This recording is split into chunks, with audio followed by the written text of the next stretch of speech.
Together world-leading entrepreneurs with live music, creative thinkers, and kind of prepare for the new normal that will come after this very, very strange time. And this strange time, obviously a lot of things happening in the next few days. COVID ramping up, the US election is coming up in a few days as well. Something that obviously everybody in clean tech is really just nervous but excited at the same time. What is going to happen? So we have an incredible program tonight. I hope you're going to stay with us. Subscribe to this program on YouTube, hit the subscribe button. You can also check out our member page at members.exventure.co. Check out our website at exventure.co. And if you're a company and you want to come on our program, please drop us a private message. We really take the time to go through every pitch deck that we receive, and we get fantastic companies in every single day. And then we place them on the 4 different formats that we currently produce, which is on Tuesdays, our EX Mastermind pitch sessions, on Wednesdays, our EX TV late night program, and then we have the speaker series coming back next week with 10 high-level investors talking about their investment funds, and then ultimately EX Venture Night, where we present the best technology companies to investors on a global level. Next one is coming up on December 3rd. So, super excited to have you here tonight. I hope you're as excited as we are. And let's give it to Oliver. How are we going to start the program? What's going on? We have Amir online via Zoom with ActiveBAS. They're an energy management optimization and building, sort of improving building fitness is their tagline. We have him online. He's got a bit of a touchy connection right now. But if we shoot across and intro and see how it goes. Okay, let's do this. Amir, welcome to the program. How are you? Hello, thank you very much. Nice to be here. Thank you for taking the time. Where are you? It looks like a Zoom picture behind you, so it could be anywhere. But it looks nice. Yeah, it is a big background because that is where I live. Yeah, it's nice to live in a town of in north of Israel. And yeah, nice place. Oh, fantastic. I spent a lot of time in Israel. I always enjoyed it very much. Stayed mainly Tel Aviv and didn't get out that much, but a really, really cool place to be and obviously highly innovative. So, Amir, tell us a little something. How did you find us? Actually, I don't remember, just looking up, all around, looking for funding opportunities and connections in the field of energy efficiency. And renewables and all this climate change thing, trying to fight this. Somehow I got to Excellent. the wonders of the internet. Yeah, exactly. Truly global, and that's what we try to do with this program. We're going to have, just for your information, I think, Oliver, November 25th, EX Venture Night from Israel. That's been penciled in, yeah. Exactly. Yeah. It's going to happen. We work with a company called Terra Ventures, you might have heard of in Israel. And on the 25th of November, we're going to have a global program presenting Israeli tech companies. So might be very interesting to you. There's a lot of great tech coming out of Israel. What do you think? Why is that? I mean, why is Israel such an innovative place? It's so small when it comes to its population.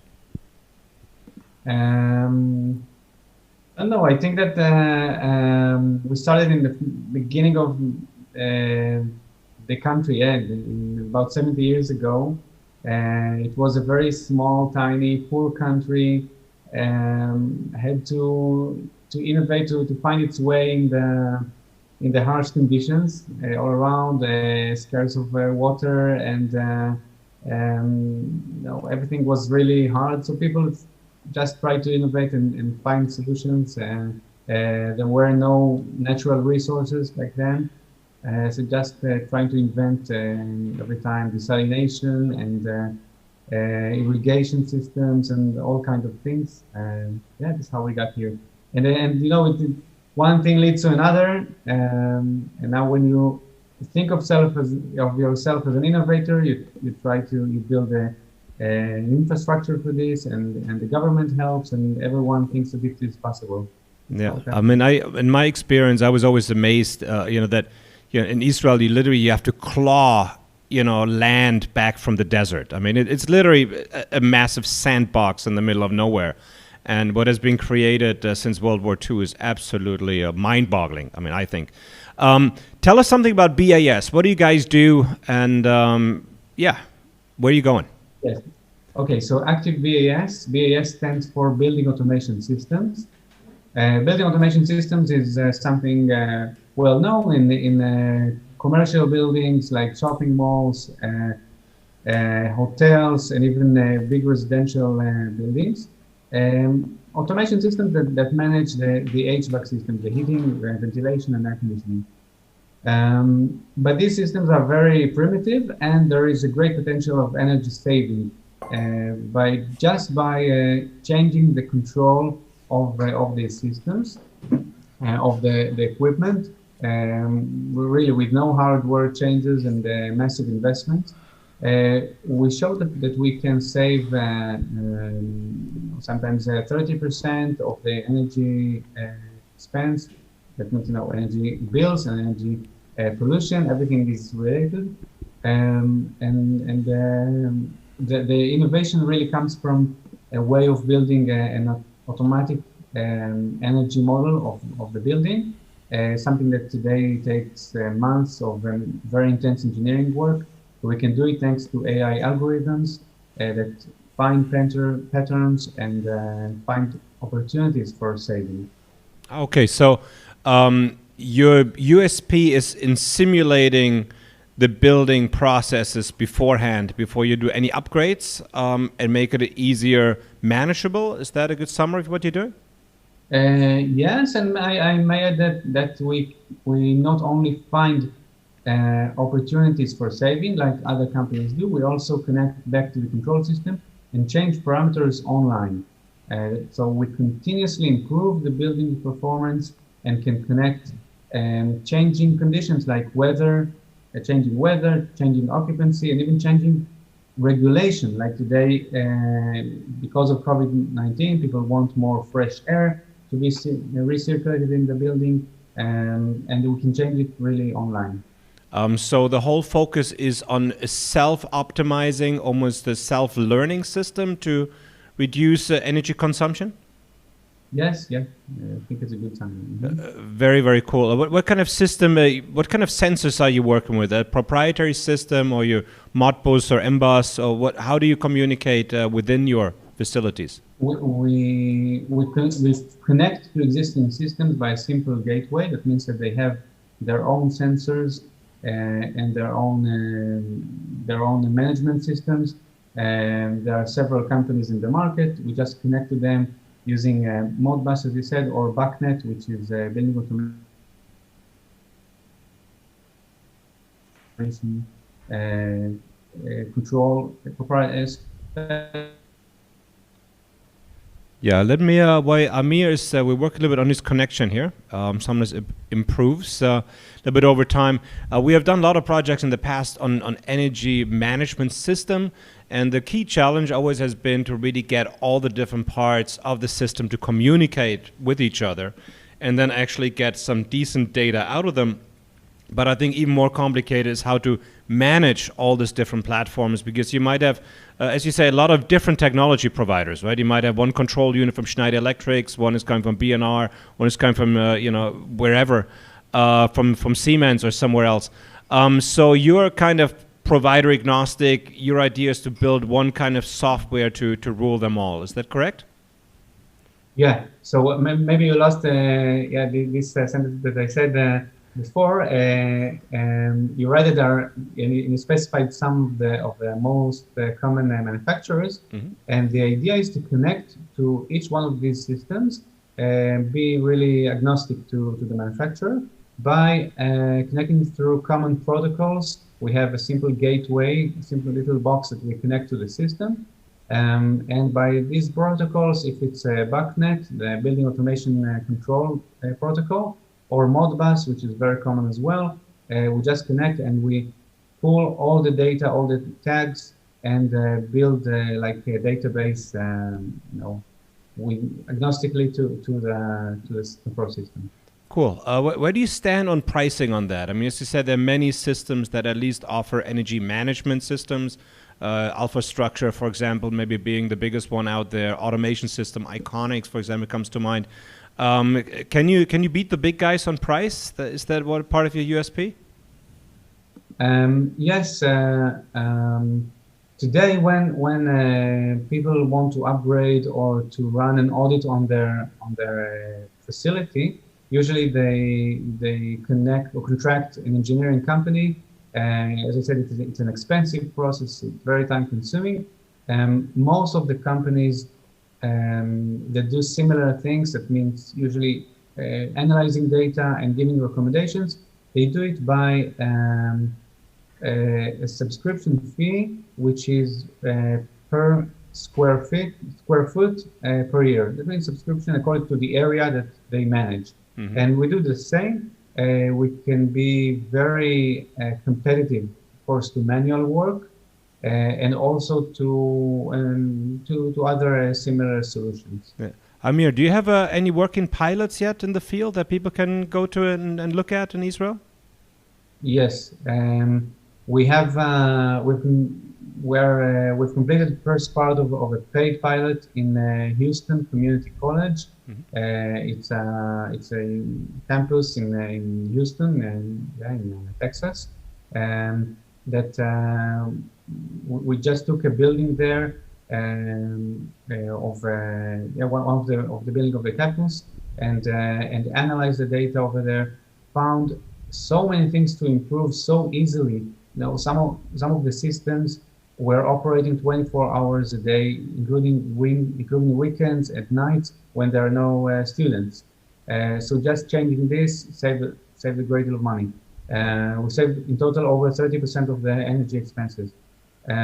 Also changing the set points, okay, not to work on the maximum output all the time, but just calibrate it according to changing pressures and demand.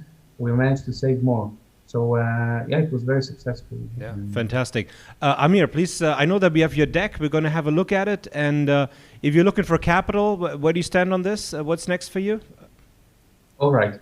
So we got a ticket actually just in the beginning of this week for a combined investment of, it's called InfraLab. It's a joint venture of the Israel Innovation Authority with Enel, the Italian electric company, and a big construction company here in Israel. That they invest in startups in this field and also give them a place for a proof of concept, etc. So the total ticket is $500,000, but I would like to raise this round to about $1 million. It's like our seed or even pre-seed round that we just getting started with developing the product and building all the startup. Actually, it's quite the beginning, although we already have a paid pilot. So this is what we're looking for, more or less, anything between $500,000 to $1 million. Excellent. I said, we have a big investor network. We're definitely going to look at it. And we hope we're going to see you soon again. Maybe we do one of these pitcher master classes in a little bit to really tighten up your story, get an investor ready. Because, I truly believe that energy efficiency has always been the sleeping giant of renewables. Let's put it that, because every kilowatt hour that we save, we don't have to generate in the first place. And as you say, if you look at building automation, there are incredibly stupid things out there. I remember one project for the German government for a big water park, and the more heat we were blowing into the building, the more was the demand. And it turned out that there were two different systems working against each other. So one fan was blowing it out and one fan was blowing it in. And the more we were blowing in air, the more was blown out. So there are really incredibly stupid things out there, and companies are losing a lot of money on very, very basic energy management functions that it sounds like you guys would love to take care of. Amir, thank you so much for taking the time coming on our program, and we're looking forward to see you soon again and putting this in front of a few investors. We appreciate it. Great. Thank you very much. It was a pleasure. Thank you. Thank you, my friend, bye-bye. And bye-bye to Israel. Always a pleasure. Goodbye. Thank you. Oliver, so moving on. What do we have next on our agenda here? I do see some guests in the studio. Exactly that. We have a wonderful live session coming up, ready for you to kick in. Go ahead. Fantastic. I think we have Austin with us, which is fantastic. You know that we're trying to make clean technology and innovation not only beneficial and financially attractive, we also try to make it sexy. And this is why I asked my friend Austin, a very, very sexy man over here, to come on the program and tell us a little something about you. You got a microphone right over here. Where are you from? I'm from the U.S. and from the bold north up in Minnesota. So they just got snow right now, which is a big reason I'm still here in Bali. There's little desire to go back there at the moment. So yeah, I grew up there, spent most of my life in Minnesota, throughout the Midwestern United States. Yeah, that's where I was formed. And are you trained pro musician at this point, or have you like kind of pivoted in your life, leaving one career and doing something different now? I would say I'm in the middle of the transition. I haven't made it yet, that's for sure, but I've made some big shifts in my life this last 2 years especially, but really this last 6 months, 10 months have kind of musically have made the biggest shift in my life. So right now I'm playing a lot of open mics and playing gigs when I can. Obviously it's a different world right now where we're in, where live shows are fewer and far between. So I'm trying to be out there as much as possible here in Bali, but trying to build my YouTube channel. Recently relaunched my Patreon page, so just building the beginning blocks. And I'd say now it's the 5 to 10 year plan that I learned from being in business. I'm now applying to my music. And I know you're also being incredibly creative. I mean, I see from your Instagram channel, maybe bump into each other, you like record a different song every 2 days. How do you stay so focused during this time of COVID when so many people just kind of get sluggish and lazy? I mean, I would say I fell into that same category. I was sluggish and lazy for the first probably 4 to 5 months of COVID. I had just gotten to Bali on March 12th, and 10 days later, I think, was when they shut the airports down. And I just recorded my first album back in the States. I finished recording less than a week before I got here, and the album released on Spotify after I got to Bali. And I was kind of riding this really high wave. I was on top of the world. I was in a new country. It was the furthest I've been away from home. I was starting this new journey in my life, living abroad and trying to make that work. But then COVID, just as it did with most of us, just pulled the rug out from underneath, and I allowed it to I allowed myself to fall into a lot of old bad habits, get lazy, and the writing really suffered greatly because of that. And lately I've started to find myself again and get healthier mentally and physically. And so as you've seen on Instagram, that's where I've put out 5 new songs in the last 6 weeks, and I'm just trying to max that out while I've got that wave. Yeah. One other question. I mean, I spend a lot of time in my life in the U.S. Wisconsin and Bali. Are probably 2 places that are just about as different as it can get. What is your take out of your first 6 months, 7 months of being in such a different environment? How do you feel? How did it change your perspective? Yeah, I mean, for me, I love it here. I didn't love it at first, so I've grown to love it here in Bali. I think one of the biggest things, and I was talking about this with someone at a dinner last night, was just the way people here, everyone's kind of here for a similar reason. We're all chasing some different dream, and it might be very different from one another, but we're all trying to get to where we really want to go, and we're all, for the most part, people are very supportive of each other and genuinely want to see that person get to where they're going. And I've noticed that with my music is when I started to slide and got really isolated, wasn't playing music, and when I started to meet people again, started to open back up, and when they found out I played music, they were pushing me, and they really pushed me back into playing on a weekly basis. And I need, just like anyone, I need that push as much as anyone else. I believe in myself a lot, but a cheer and a support here and there goes a long way for me. So just that community here of people genuinely, not that there wasn't that at all back home, but we get so busy in our lives back in the States, and I know it's similar in other modern societies. Like, you just get sucked into the 9 to 5 or whatever those hours are, and working, and then go home and just try to recuperate from that day. and it's really hard to invest your energy in other people like you can here.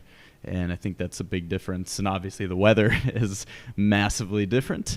My lifestyle is massively different because I can just spend so much more time in the sun. I would say outside, but you can stay outside year round in Wisconsin. It's just you got to dress appropriately. Yeah, but they always say that, there's not no wrong weather, just the wrong clothing, right? I'm from the North Pole as well. It never really worked for me. I just seriously dislike it. But, we can announce something as well today. Ichi, come over here. Ichi is now involved in everything we do. He had no idea what he got himself involved in. Yeah. We're going to do something, come over to this side, something new next week. It's going to be a little bit open mic. I call it right now Project Ichi Mania. Okay. Tell us about what you're doing next week. Yeah, we're going to be having organizing a party, I think, and then there's going to be a karaoke party, or is it going to be more musicians? We don't know what's going to be happening. There'll be tons of many interesting, people is going to be performing music or something, right? Yeah, I have no clue what I'm talking about, honestly. But yeah, hopefully it'll be an interesting one. Yeah. It's going to be a new community gathering, and it's going to be down and dirty and musicians first. All right, so we're going to open like a little open mic kind of session, but it's going to be a location disclosed to a small group of people. So drop us a private message if you're interested. But thank you, Ichi. We couldn't have done it without it. It said my project name is Ichi Mania. Yeah. I thought it sounds amazing. Just Ichi is not really convinced yet. But we're going to have you on stage next Thursday. Obviously, if somebody wants to see you there live, drop us a direct message, and we're going to make sure you get an invite, because we're going to have a lot of great musicians who live in Bali join the stage for an open mic session and try to get some energy out there and support each other and build a really cool community. I think we have everything we need for that. Now we just need the right watering hole to make it happen. Yeah. Let me give you a mic. What are you going to perform for us? So I'm going to perform my newest original, Adriata. I just put it up on YouTube on Sunday, so it's fresh out of the oven. And I'm really proud of this song. It's something very different from, especially my album I wrote back in the U.S. was very heavy, is heavy metal driven, still recorded and written on acoustic, but this is more, I'm just experimenting with more sounds. So this is more towards the indie rock. Still got some 90s feel to it, but I'm very excited. Very cool. We're looking forward to hearing it. What's the name of the song? Adriata. And just very quick, your website and your YouTube channel? Yeah, my website's probably the best way to find all my channels, but it's ajcreates.com, and that's creates with a K. And same for Instagram, at ajcreates. Fantastic. Super excited. The stage is all yours. Thank you.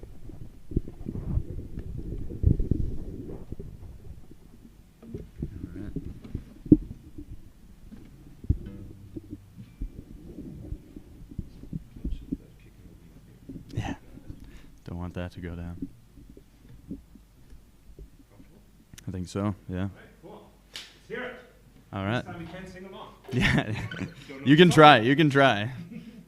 It's catchy, I think. All right. This is Adriata.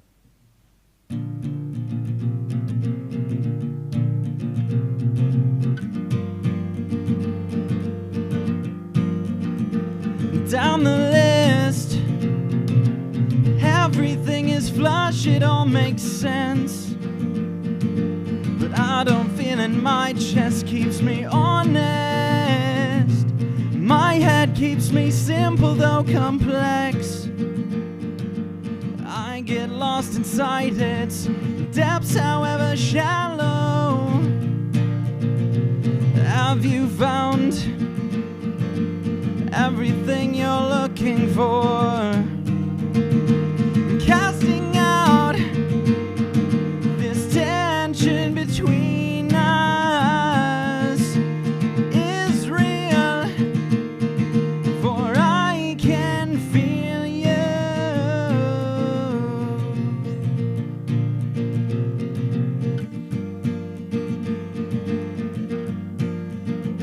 And obviously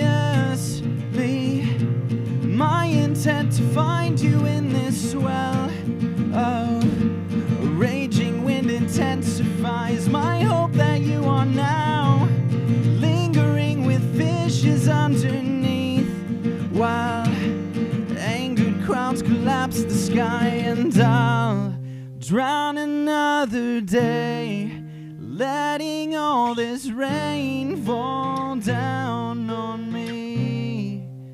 waiting on a ray, when all your light and love come showering.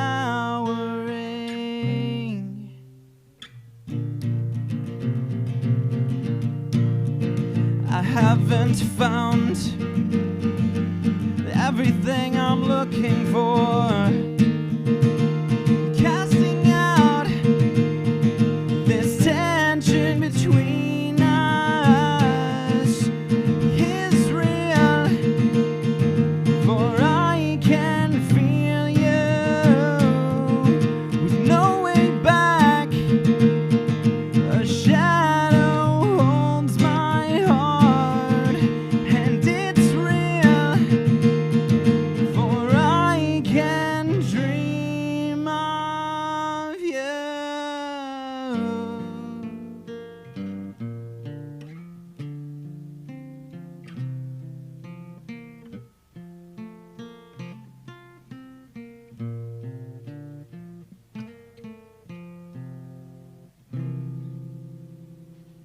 Thank you very much. Appreciate that. Thank you. Thanks for having me. My pleasure. Appreciate that. So what's next for you? You gonna do a next album or? So I'm just right now. I'm just trying to write as many songs as I can. Okay. You know Ethan, I believe. Yes, of course. We He's talked. going to be joining us later. Yeah. Oh, Yeah, nice. He's Okay. introducing his new From Thrive In. music app, so that's Yeah. going to be awesome. Yeah. So we've talked a little bit about that Yeah. 40 song rule of like get to 40 before you start like trying to do singles. And I had a blast doing the album. I'm glad I did it, but Yeah. now I'm kind of just like just get a bunch more songs out there before I write the next album. Okay. So yeah, Really always awesome. working on it. Yeah. No, we're looking forward to it, and we're going to Thank hear you. you next Thursday Yeah. at Itchy Mania, Yeah. I'll be there. 2020. Mania. past the point of no return. I can do this all night long, right? Yeah, Coming right. up with stupid names is really one of my absolute key talents out there. I Thank you, Austin, appreciate so that. much for Thank coming you. on the program. Our Thank you pleasure. very much, Julien.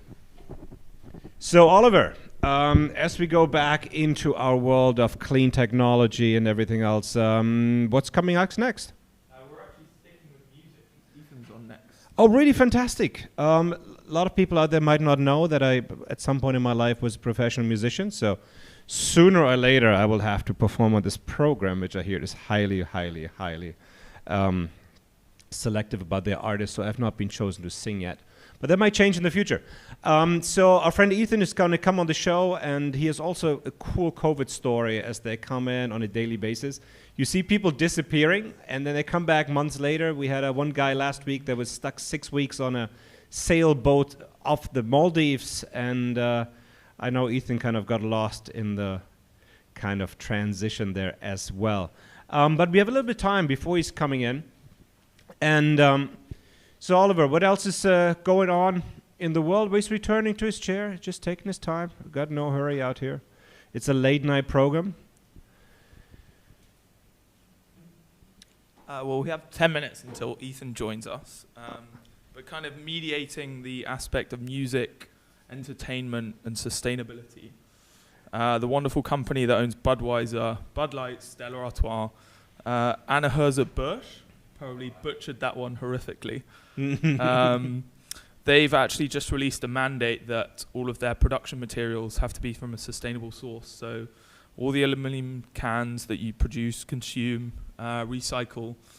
And it's a huge transition change from sort of the high-grade utility and resource-rich manufacturers are really seeing that the consumers are focusing on sustainability, and that's quite a high-level brand that have made that announcement.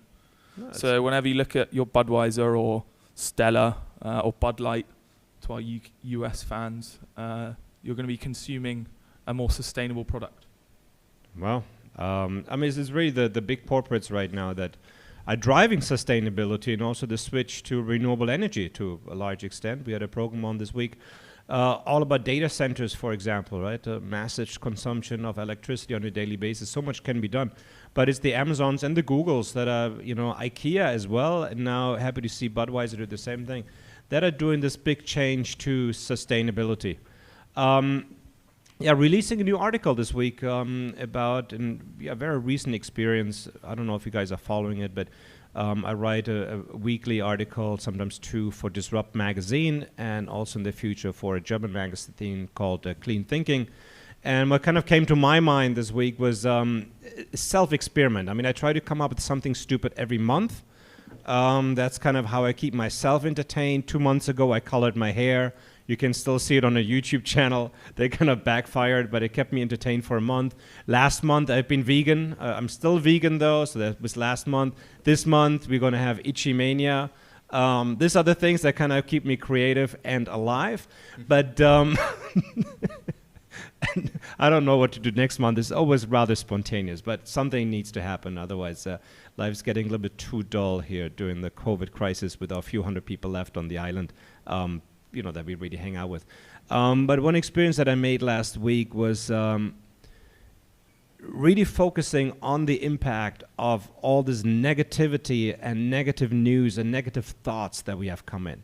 We obviously run a lot of projects, and it's getting more and more complicated to get these projects done because, people are losing their jobs, companies are defaulting, they're getting slower and slower in paying their bills. And I've been boxing for like the last 4 months, and it's an interesting reference to that because boxing has like no certain swing to it. Like every move is different, and you don't really know what to do until like the trainer yells it at you, like do this, do that. So you can't really prepare for it. You really have to be in the moment and kind of peak perform, or you're immediately going to see a drop in performance. And what I felt over the last 4 months, and I just wrote this article about it, check it out, Disrupt Magazine and exventure.co, is just the impact of these negative thoughts that come into play. I get up in the morning, I train first, but then, I get the messages coming in, and you have this problem to solve and this problem to solve, and boom, I missed the punch. Thank God the trainer doesn't punch me yet, but that day will come when he actually actively is trying to punch me when I don't focus. But I can literally see like my muscles get weaker. I can lift the weights. I'm slow at responding to any commands. I get totally unfocused, and I would say lose about 60 or 70% of like my active creative power that I could use to tackle this program. So the lesson that I took out of it for myself is to really reduce the negative information that I consume, because I feel that this negative information, there's so much of it right now, just really brings me down and hinders my ability and my activity to actually fix things and live a joyful life. And I just thought it was an interesting fact for myself. Maybe you feel the same way. Stay positive. It's really, really tough times, but let's not fall into this trap of just being surrounded by negative news and therefore not doing anything anymore. So a little bit on life coaching there in my article this week. I promise next week we're going to be definitely back about reading about how to raise more money for your company. What also we're up to at this point is that we're going to be creating the first masterclass in pitching, in making money from your investment on Udemy. And that's going to be super interesting as well, because we try to break down the experience of, let's say, the last 150 investor pitches and just kind of break this down into very, very simple advice that anybody can follow. We have really seen how the world of presentation has changed in the last few months because you can do everything online. So now everything is done on Zoom, so it's easy to get an appointment, but it's also very, very easy to kind of fade out in the process and lose people's attention. So I think it is more important now than ever that when you walk into a presentation, you're giving a peak performance, you look good, you sound good, you're excited from the moment you walk in, because otherwise maybe the investor might not want to spend the 1 hour on going through your deck if you lose them within the first 3 minutes. So that's going to be very interesting. Hope to release probably by the middle of November. We're going to keep you updated on that. Joined again by Itchy. What's going on? Welcome back. Always love to have you on the program. Thank you. I don't know why I always end up here, but it's really, really a pleasure to be here. Thank you. Yeah. Oliver, why is Itchy with us? Because we have about 3 to 5 minutes before our next guest comes on, and Itchy always has a wonderful, wonderful anecdote to implement in. Fantastic. So this is the nice way of Oliver saying is trying to shut me up. I totally appreciate that. I agree as well. But no, Itchy, tell us about how it is right now to have your restaurants open in a place like Canggu. We have, what do you think? How many restaurants do we even have in this small village here? I think there's at least another, at least about 50, I think, businesses still struggling and still trying to open throughout Canggu. And I think it's the situation is still very tough. So if your business is running at 30% of the normal capacity, and then already it's been like this for at least 7 months or so, all the cash flows is already very little, and then the reserve cash probably we all running really low, and some have managed to pivot very well, some hasn't, and all that is really depending on how creative we can be. How creative we can be to optimize the operations, how can we be creative about making products. For food business, it's all about, minimizing the waste, maximizing the profit using ingredients in a creative way. So we've also been working really hard to create new menus, which is more choices, better selections, and at a cheaper price, Yeah. And also a big change is, I think for anybody that works in a place like Canggu, we probably have about 400 restaurants, is kind of my guess, between Canggu and this part of Seminyak easily. But usually it's all filled by tourists. And to build a restaurant for tourists is very, very different than building a restaurant for the small community that still lives here. How important is to be connected to the community right now? I see you out there talking to people like all the time, literally, like you're a communicator. How important is that right now to just keep that community attached to what you're doing? I think it's all about community, because it's community is where we support each other. And if you are contributing to the community, then people will also want to give back to the community, right? So it's all about relationship. Now, in the past, this was a tourist destination. People used to just stay like 2 weeks at most, for Bali trip, and they would go to all the restaurants, all the famous ones, and all the neighborhood ones, and so forth.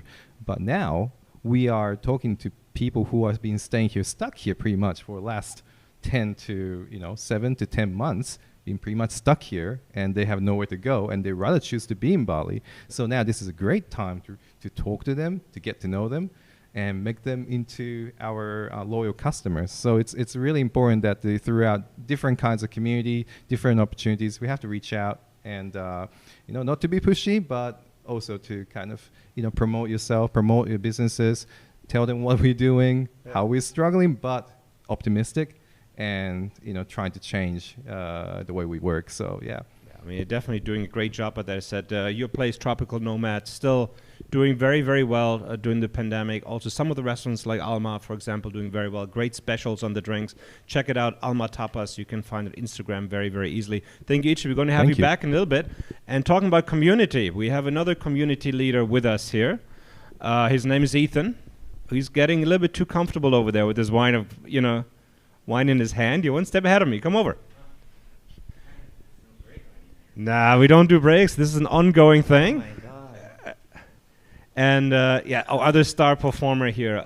Quick introduction. Everything I know about you. You run Wowie's Karaoke, which is a legendary, legendary watering joint. So you should know about that, Mike. Tell us something about where you're from. Well, I'm from. First of all, thanks for having me. And yes, this is wine. It's okay. We're online. We're online. We can do whatever we want. No nudity. I'm from Trinidad and Tobago. For those that don't know, it's from the Caribbean. It's near Venezuela. I grew up there and spent most of my time, adult life, in Dubai for 8 years. Then in Geneva before coming to Bali. Basically, I've been doing events for about 16 years. Yeah. And you had this crazy idea to leave Bali to go home to Belgium, or what was that stupid idea you had a few months ago? Basically, I have stuff in storage, right, in Geneva. Yeah. So I took the opportunity to leave Bali, and I was trying to go by my cousin in Belgium and stay there for, however long, but got stuck in London for like 5 months, which was okay for me, actually. It was the best thing that ever happened. Okay. Because if I was not stuck in an apartment in London, a lot of the projects that I'm working on now won't have happened. Okay. So what are you working on now, apart from Wowie's, which obviously is great? Right now, my team and I are developing an app, which is in beta stage now, that is targeted to the creative industry. Basically, it allows people to create their profiles, find other creatives near them, find job opportunities. So it could be, it's like if Fiverr and LinkedIn had a baby, but it's targeted to the sexy creative. baby, I hope, right? Of course. Yeah. So doing that, then we're developing a board game. So that's going to be, we're starting the Kickstarter campaign next month. Writing a book. And we Super have creative as always. Tell us more about your platform. So if I understand this correctly, it's like almost like a booking platform without the agent in between. It's like yeah, that's one of the features.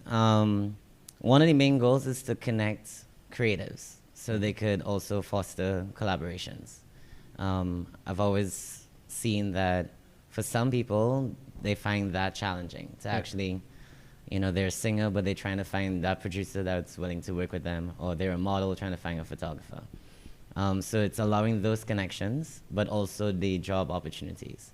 So clients or venues or creative agencies could find creatives. So if you're looking for a voiceover, or you're looking for a beat for a particular video, or if you're looking for models or actors for a campaign, you could find them on the platform. excellent. And that's going to be on a global level, or you picking target markets It's, first? How do you roll it out? So basically, we're rolling out in Dubai, the UAE, Mm-hmm. Trinidad, Geneva, Belgium, Bali, and Russia. How did that? My co-founders from Russia. Okay, so But the other this is a places, very random list of places. You know that, though, right? well, I mean, it's more based on also where we have the most traction. So Okay. I've lived in the UAE for 8 years, so I have some kind of footing there. Yeah. I'm from Trinidad and have a footing there. Spent 3 years in Geneva and moved around in Europe, so I'm using that network. And well, I'm in Bali now, so obviously Bali is a huge part of the platform. Yeah. What is your business model behind it? It's going to be like a membership platform where you pay for membership or per gig? Or So it's a freemium model. Basically, the most options, because we want people to use it, but then there will be option to upgrade. Yeah. Also getting commission from the jobs, and eventually advertising. Yeah. Ethan is also here. Is going to sing us a song. Sorry, what? I'm just you didn't know that? I've actually never heard you sing. You don't You're want like to. the master of ceremony. You don't want You to. don't sing at all? I mean, after a few liquid courage stuff, you Yeah. know. But I mean, I'm not a singer. That's why my talent is behind the stage. I prefer working with talents as opposed to being the talent. Okay. I have stage fright. I mean, this is freaking me out right now. Okay, good. Good. But good. like, yeah, I think part of it is I thought I wanted to be an artist, Mhm. but then I'm obviously not talented enough. But I did not like seeing people that were talented not being on the stage. Yeah. So that's basically the goal. Very cool. How did you come up with your karaoke concept here? I mean, that's obviously well, I know you. For me, just you- like everything else, it was selfishly because I like karaoke. Yeah, that's awesome. And we're going to do a karaoke next, we're going to have Ichi Mania next Thursday. I'm just keeping this up. It's going to be amazing. And of course, What's Ichi's go-to song though? is it possible we've don't you even sing karaoke? I mean, I just assume because you're Japanese that you sing karaoke. I mean, I know your go-to songs already. I know. I need to find some new ones before next Thursday. Otherwise, I'm going to be cut off by Oliver as well. You mean tonight? I mean, Huh? you're coming down after, right? Yeah, of course. It's Wednesday night. Wednesday. It's Wednesday, and to everybody out there, it's really. Oh, that was not a shameless plug. I'm just saying, it was not a shameless plug. No, it absolutely. It was not me telling you all to come down to Wowie's in Bali and Canggu. Yeah, any time after this. He's actually going straight over after we're done with this. No, but that's really, really awesome. A little bit something about your background, Trinidad and Tobago. I mean, I felt like the Caribbean is a little bit like Bali, but it's very different, right? To be honest, when I first landed in Bali, I actually felt a connection. Yeah. Like, it reminded me, because I've not been living at home for like 12 years or so. So it felt good, the palm trees, the beach and all that. We are a creative bunch. A lot of the things that you see right now, from the sky dancer in front of the sail, was created by a trainee. Okay. You know, our steel pan, our music, our carnival. You played the steel pan by any chance? I can, but I'm not the greatest. Oh, Is the same next as Thursday. It's going to be on that schedule. I don't have a immediately. steel pan here, Yeah. though. Ah. But basically, the notes is the same as the piano. But yeah, we're a small country with a lot of pride. Yeah.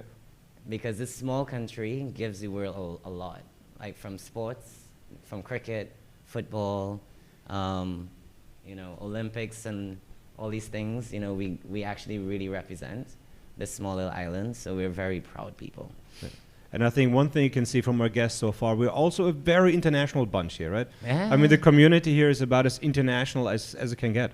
Yeah, that's actually one of the things that made me want to stay, because it reminded me of Dubai. Because Dubai has, similar to here, all these expats, you know, and it's like basically everywhere you go, where you're from, and it's like meeting people from everywhere. Yeah. So the good thing is like you have a couch every place in the world when you have to couch surf. That's actually a great idea.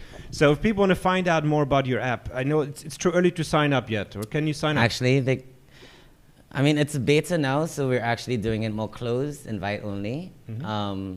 But I mean, technically the app is available on, you know, Apple and Android, so you could find it, Thrive In. It's called Thrive In? Thrive In. Okay. Yeah.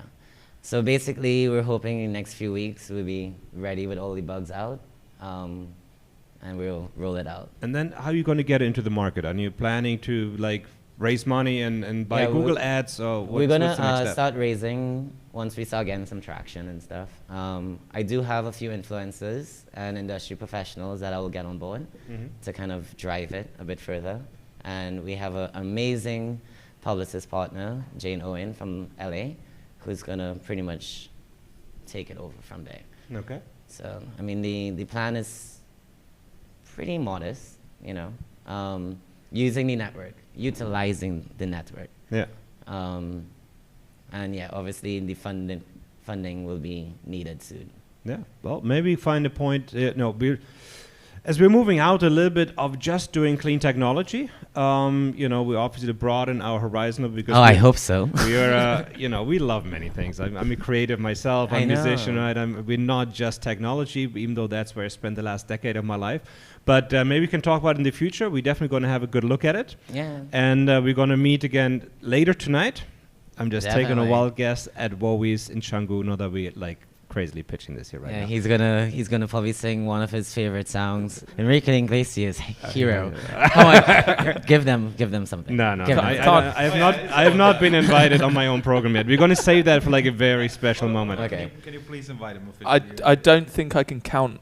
I don't think I have enough hands to count the amount of times I've heard that song. Around the world.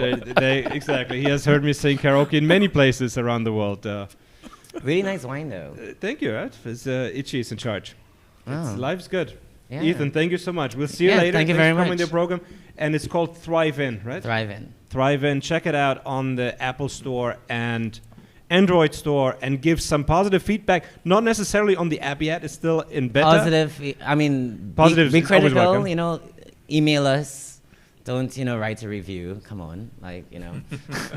That's what I just meant. That's what beta phase is for. So keep it behind those. You know. Don't kill it before it's published. Ethan, thank you so much Thank for you very taking much the for time. We having see you later. Itchy, that for me, that is fantastic. Thank you so much. I can be almost There it ready. is. Almost ready. This is going to turn into a music show at some point. Initially, we started with a project title in the very early days of COVID. This was called Clean Tech Karaoke. Was the first stupid name I came up with, and then we just somehow forgot the karaoke part, but it will come back at some point. So, Oliver, what's going on next? We have Marcus coming on via Zoom in about 10 minutes. So. And what does Marcus do? Give us a quick intro, if you do know. You're the one with the access to the internet. We'll have to do a quick Google. Yeah, let's Google him. Again, the idea, if you are a company and you want to come onto one of our programs, this is kind of like our introductory stage. We just like to hear from you. If you want to pitch to us right now and tell us what you're doing, drop us a private message. Go to members.exventure.co. Maybe we can squeeze you in at some point. We just want to hear from you in the easiest way possible about what's driving you, what's going to make a difference. and the business that you might be setting up right now.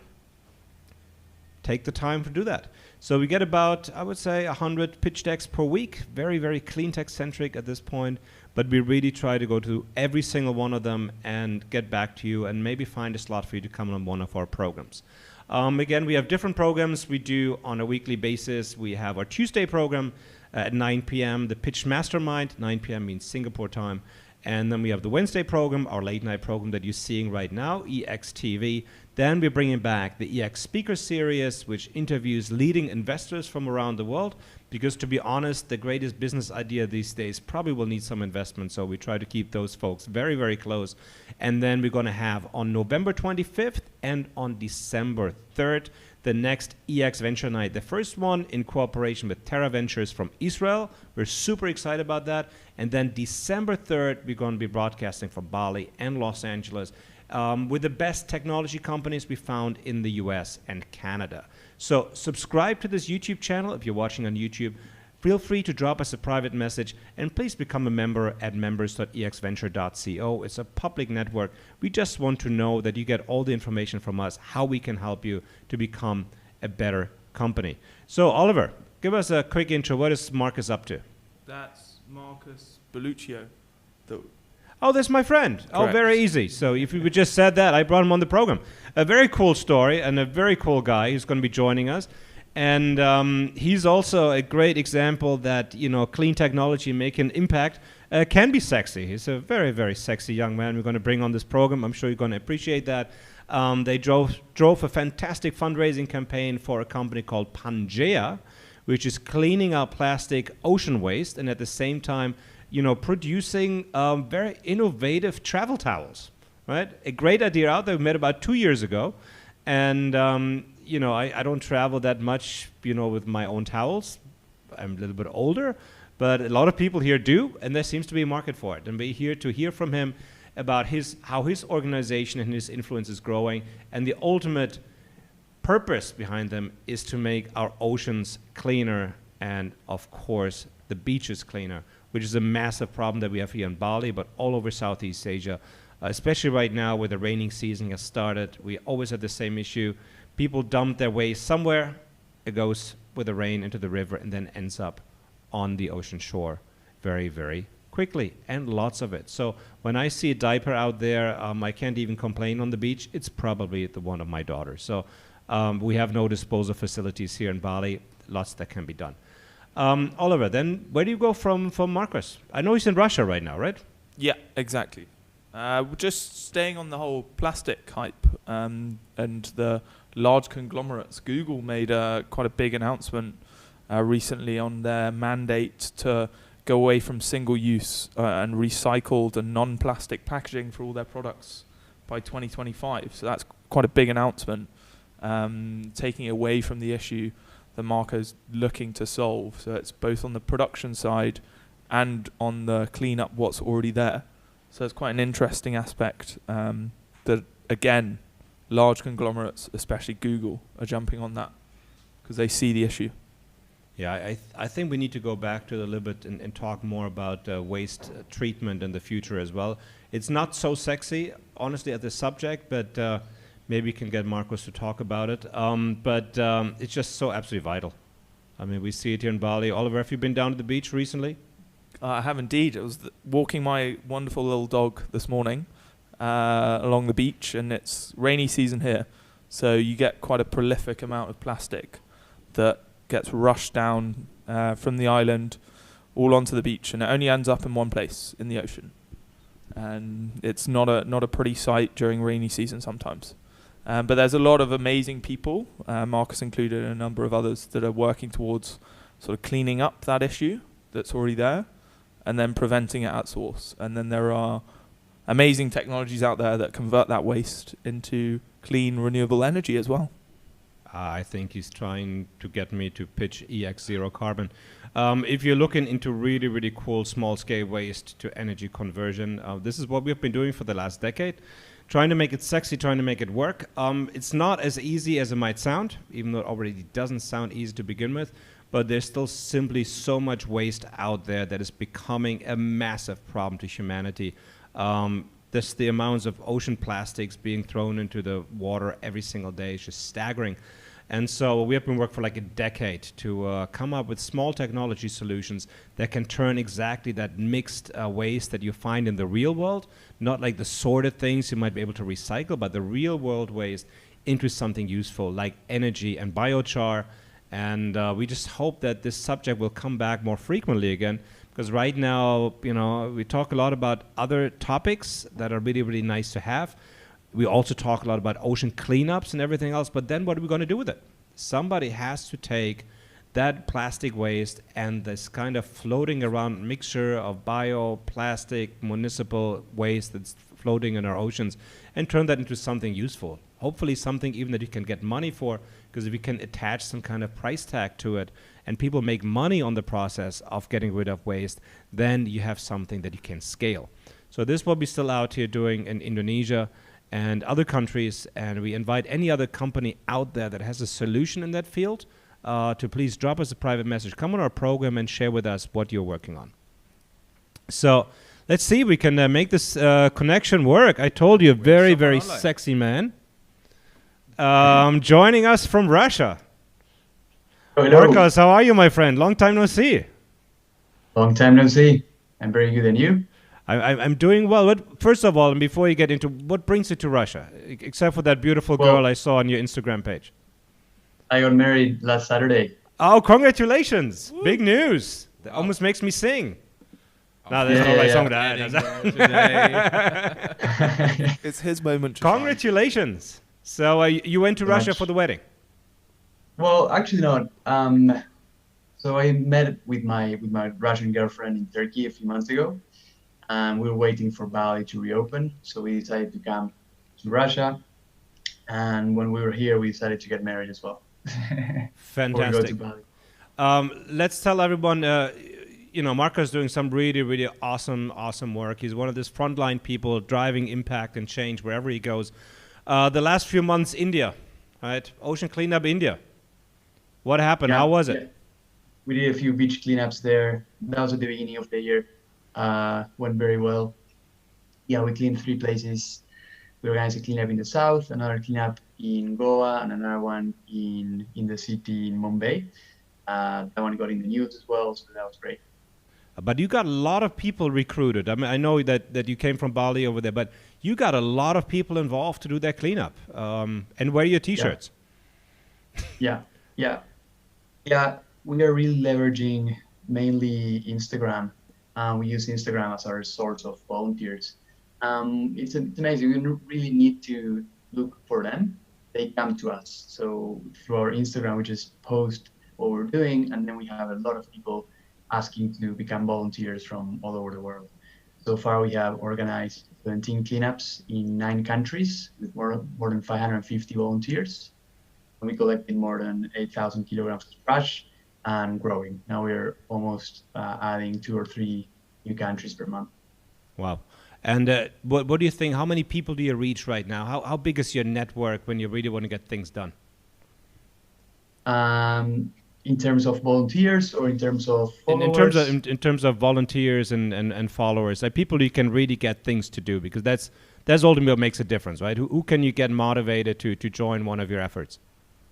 Right. Yeah. So right now we have 8,400 organic followers on Instagram. Then we have 5,300 backers from our crowdfunding campaign. So these are the people who backed our project, and we have the email of all of them too, which are customers. And then we have about I would say I think around 10 or 12 organizers that are organizing cleanups in different places, different countries, spread out in the 4 continents. And we have a total of 550 volunteers that have joined our cleanup so far. Well, I mean, what I really like about you and what I really wanted to bring you on the program, I think we met about 2 years ago here in Bali at an event. 1 year we ago. Both speaking there. Less than 1 year ago. It's only been a year. Feels like forever. Corona year. There are a lot of people, especially in Bali, and they come up with these great plans, and 2 weeks later they do something totally different. You have stuck to your vision of Pangea as long as I know you, and living it every single day. And as I said, it's not easy. I mean, you left the beach in Bali to go to Bombay to clean the beach, which it's both a beach, but it's not the same, to be quite honest. What keeps you driven over this period of time to just keep making it better on a daily basis? Great question. I would attribute that persistency and perseverance, I would say, to a few Vipassana retreats that I've done in the past. In these meditation retreats in Buddhist monasteries, one of the first things we train is how to stay focused every single day. Because during 10 days, 10 hours per day, the only thing you do is bringing your attention back to the breath and being mindful of where is the mind going and bringing it back. So I've done 3 of those. I'm doing 1 per year, and those meditation retreats give me this mental strength to keep bringing the mind back to the focus. So I took a decision. I have a clear vision. I have a clear objective, and I'm going towards there. And nothing's going to stop me, or nothing's going to distract my mind, and I will just stay focused to reach the objective, which is organizing cleanups in 150 countries and collecting 1 million pounds of trash in the world in the next 3 years. Yeah, and I think that's really something about an experience for the ones that are a little bit older in the world like me, about this digital nomad, community. Though not all of us are nomads, some of us are rather stationary. We just prefer to be in a nice place instead of a crappy place. But you're a great example of that. Like, we might not hear from you for 3 or 4 months, right? You disappear somewhere to the middle of nowhere. But the moment you do come back online, let's say with a new crowdfunding campaign or a new marketing campaign or something like that, you do exactly what you set out to do. And that's the surprising thing. A lot of people disappear for 3 or 4 months and then do something totally, totally different. So tell us about the Pangea and your company and your mission that you're driving, because it's very rather multifaceted. Yeah. Well, so everything started last year when I was in Bali. Well, it started a little bit before, actually. It started when I was in China. I was sourcing factories to sell products on Amazon. I wanted to start a brand for backpackers. So I was looking at microfiber towels because I saw there was huge demand. And when I was visiting a few factories, one of them showed me they had these bamboo towels. So then I talked to my co-founder, my partner, William, and I told him, hey, I found this factory that makes bamboo towels. And then we started creating another concept, more ecological. And then we had the idea of creating an ecological, sustainable travel towel made of bamboo and launch it on Kickstarter. So pivot from Amazon into Kickstarter.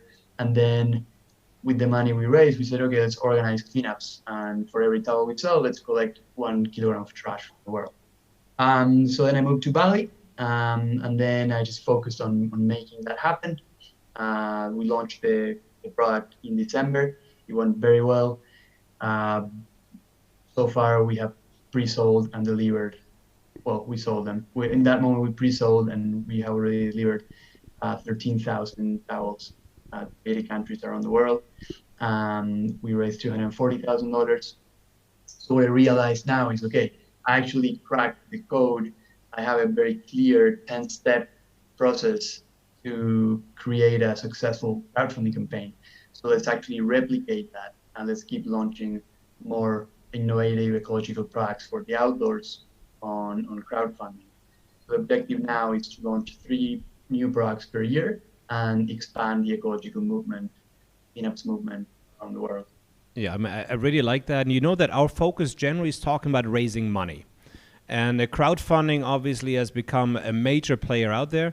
And there can be very different crowdfunding campaigns. Like, you were very, very good of combining 2 things that don't necessarily even have anything to do with each other. You combined a bamboo towel with beach cleanup. Right now, that beach towel is obviously not made out of your cleaned up plastic, because otherwise you would have microfiber plastic enhanced towel that you don't want to have.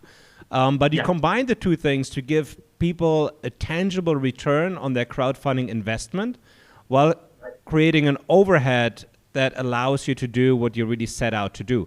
And I thought that was I didn't understand it. I have to admit that it took me a while to really figure out what the plastic waste has to do with the bamboo towel. But you found over 5,000 backers to do that, right? How did you find these people? Yeah. So the thing that it has in common is that the product we developed and the products we'll keep developing are for the outdoors and for backpackers.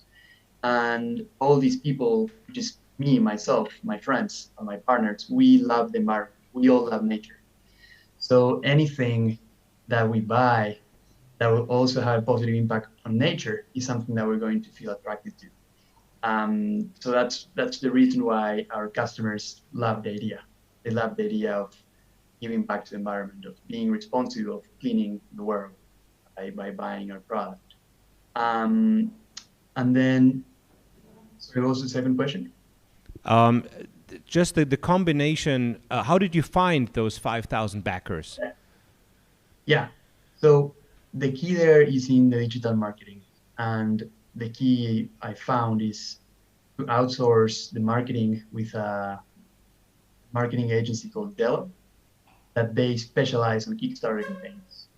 So they've been doing marketing for Kickstarter campaigns for the last 5 years, and it's the only thing they do, and they are amazing at doing it. So yeah, the key was to get a loan from an investment fund that finances marketing campaigns for crowdfunding, and then using that money with the Gel marketing agency to go viral.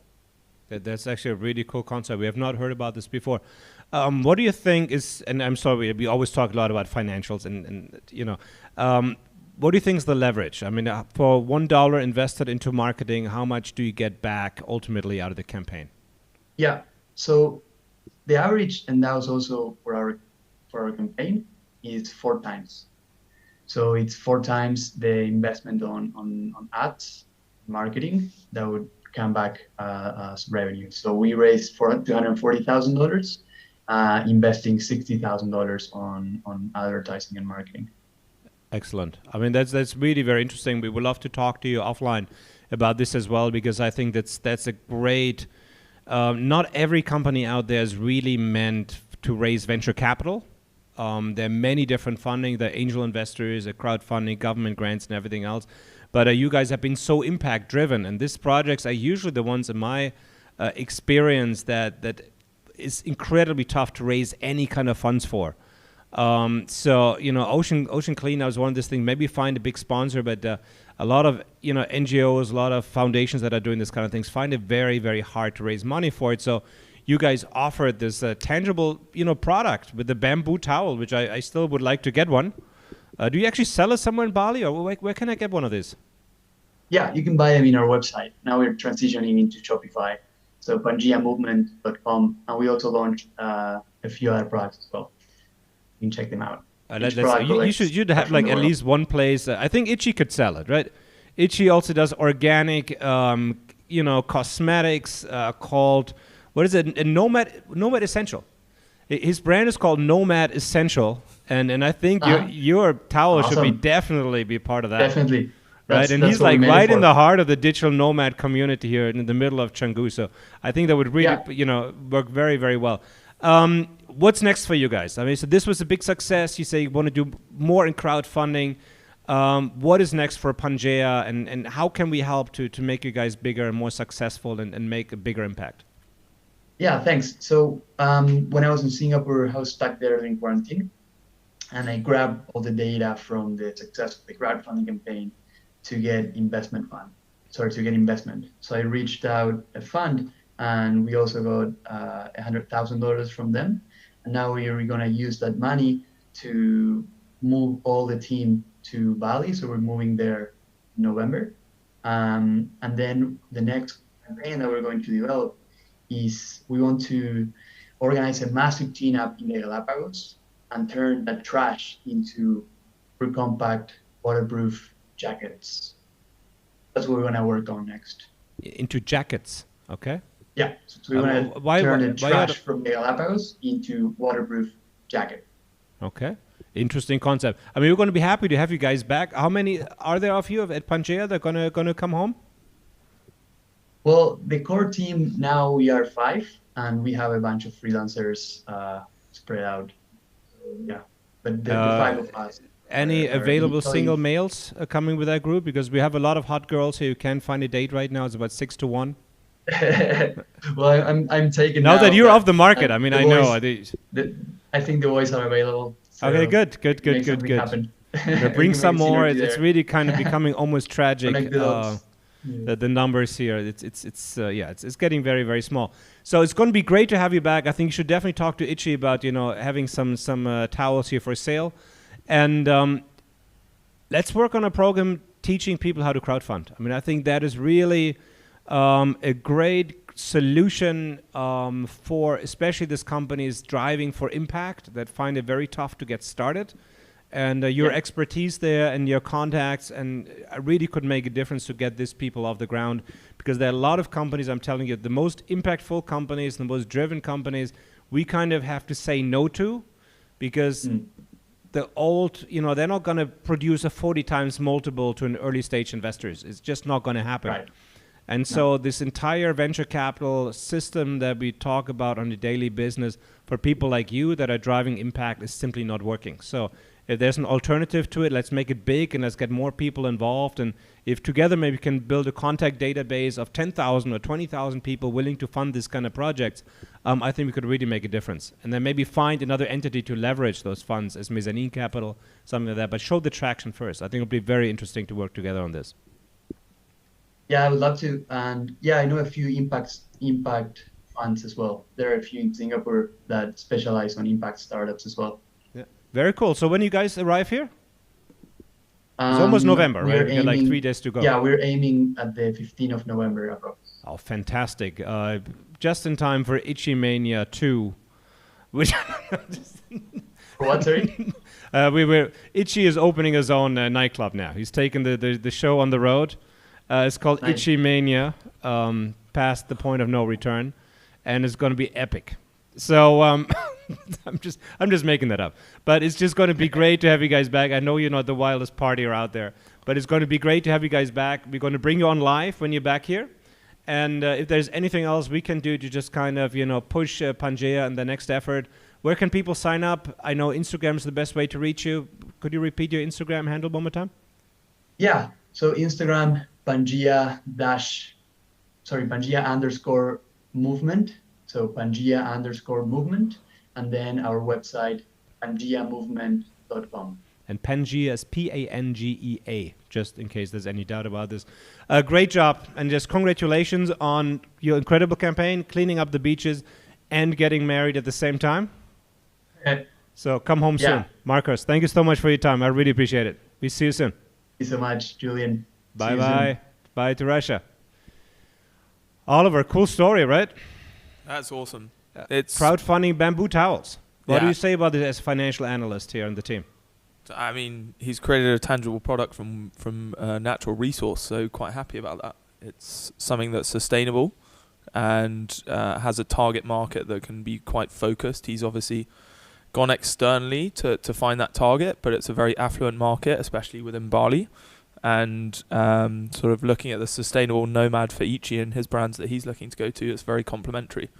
And the numbers add up with what he wants to do and what he's creating. It's a very, very crowd-fundable asset.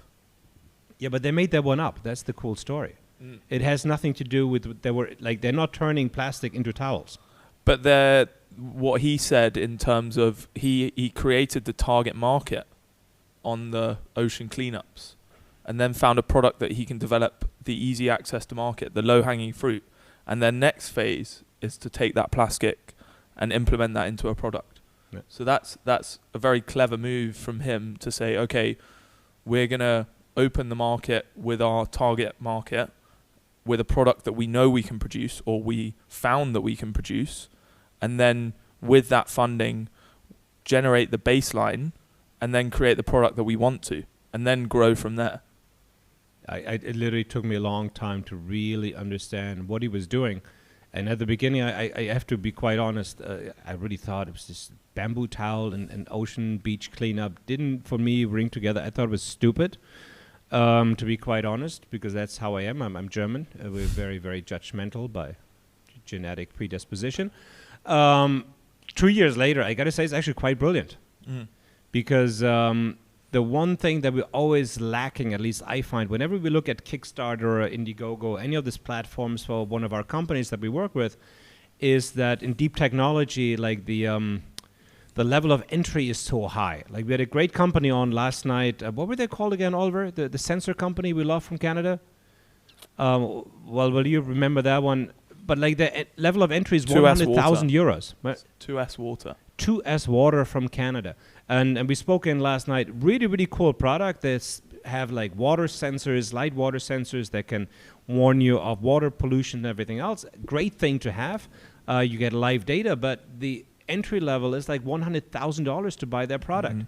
So if you think about putting that on Kickstarter, I don't think it's going to work, because Kickstarter is like a pre-order platform at this point. Like you have a product and you find your customers first that pre-order your product, they give you money, and then you send it out to them. But usually, unless you're Sono Motors, one of the companies we work very closely with, if the product's too expensive, nobody's going to pre-order it. I mean, who needs a $100,000 light water sensor for home? So, Oliver, what do you think? Is this a way forward? We can maybe get more of these companies fundable via crowdfunding by doing like a secondary product? I think it's the target market that crowdfunding is. Crowdfunding's becoming, I think, with the blockchain aspect and with peer-to-peer lending becoming a more affluent financing option. Crowdfunding's no longer going to be Joe Blogg sat at home on a website. It's going to be company level as well. So as soon as you go commercial crowdfunding aspect, a lot of SMEs and businesses looking and saying, okay, I want that water sensor. I'm willing to prepay a discounted rate for it and bet and discount that cost against my business. I think it's there. It's the opportunistic aspect of crowdfunding that's really growing. And Corona, the sort of elephant in the room, has grown that even more in the fact that everyone's sat at home, everyone's sat away against a screen looking at what they can do. And you put a crowdfunding mechanism in front of them, they're going to look at it. I think there's so much that can be done. We just need to figure out how to do more of this tangible products. So one exception we have, and Oliver, tell us about this, is Sono Motors. One of the companies we work with closely with on this program, they raise 50 million euros on pre-selling cars. For a car that doesn't even exist yet. I mean, I think that is really, really amazing, to be quite honest. 50 million people prepaid, 50 million euros raised by pre-selling a solar integrated car for Germany, a country where statistically the sun never shines. What do you make of this, Oliver? What did they do right? How did that happen? I think they showcased a development in the technology. They showcased a development in an industry that needs change and is changing. EV in itself is becoming the affluent power drive, whether it's hydrogen or lithium-ion driven, of any vehicle that's going to be on the road. And they really targeted, and I think they would be a great person to get on the crowdfunding show that we're going to run now, because they've done exactly what people didn't think could be done. Someone has laid down a considerable amount of money as a pre-order aspect for a car that will be delivered in 1 to 2 years' time. Normally that's showcased for a $200 to $1,000 product, not a $20,000 product. So I think they've targeted their audience. They have a target market that they've found, honed in on, seen, and really done very well. And it's not just German orders, it's international orders. That's where they hit home as well. They may be producing it in Germany, but their crowdfunding campaign was international. And I think we actually, talking about sort of peer-to-peer lending and financial models, we have Victor coming on right now, who's looking at debt financing and how blockchain can solve that on a real level within especially developing countries. And cool. I'll start the Zoom for that one. Yeah, I mean that's really awesome. I said there's so much changing, and as we're now putting our first class together, drop us a direct message if you're interested in this. We're putting together a class for Udemy right now. They kind of teach the fundamentals of how to be a better presenter online for your investment pitch, to really seize that opportunity to raise the money for your company that you need. But there's so many ways these days to raise money. It's also super easy to get lost. But there are many companies we see that don't really work so well on the venture capital model, because think of it, if you work with a venture capital investor, they're looking for like a 40-time multiple on an early round. So are you really, a company that can become, the next Tesla or the next Google in the next few years? Maybe you don't want to. Like I would, at this point in my life, I would not want to build the next Google in my life. I tried this for 12 years. It didn't work out so well, to be quite honest, and now I have other priorities in my life. So would I want to build a billion-dollar company at this stage in my life? I really don't want to. I just want to do something that creates an impact and that drives value, and that is something I can be proud of and my children can be proud of. That's about as far as I go, and maybe make a few more babies along the way. This is as far as my personal ambitions go at this point. And then if that's the case, really venture capital is not the right place for you. But there are many ways to raise money at this point. Then I see that we have Victor with us with his New York Yankees cap. Victor, nice to meet you. Hi, nice to meet you, Julien. How are you? Where are you based, Victor? I'm in Mexico, but the project I represent is based in Luxembourg. Okay, so, all right, Mexican, and where are you from initially? Originally, I come by way of Russia. Okay, so you're Russian Yankees wearing, hat wearing in Mexico for a Luxembourg company. Yes. all right, I got it. So, Victor, give us an introduction. What does your company do? Sikoba is a project which is currently in development. The company is specializing in unbanked informal credit markets, and the project is it's a decentralized finance platform to help improve efficiencies of capital, of existing relationships between micro businesses and communities, and also to help drive liquidity for micro and nano credits in these developing countries, to help stimulate the economy and of course develop these micro businesses to help them grow. Very, very cool. And it's app-based or web-based, or how does the product look that people log into? It is app-based. There is a mobile app, and also there is a mainnet, and it is actually built on the blockchain. Fantastic. As many people don't know out there, I mean, I spend a lot of time in Africa, in really rural areas. That's kind of where I started my career. And also we live in Southeast Asia. There's still billions of people out there that don't have access to any basic banking services. Are these the people that you're primarily targeting right now? Correct. Yes, we focus on markets like Africa, Latin America. For instance, here in Mexico, 70% of the market is unbanked. Yeah. And so yes, this is something that is very overlooked by many businesses, and there is close to 300 million micro businesses in the world today in the unbanked markets. And so what is the solution you're providing to them? You have an app. Obviously, everybody's a mobile phone. I mean, if you go to Africa, right, you can go to the middle of, you can go to Awatha, Ethiopia, and you're going to have better cell phone data connection than you have in downtown Berlin. Just exactly. To my German compadres, fix your internet. But you can go to very rural areas. You have great connection speeds. Everybody has a mobile phone. Everybody has a smartphone. Everybody's on Facebook.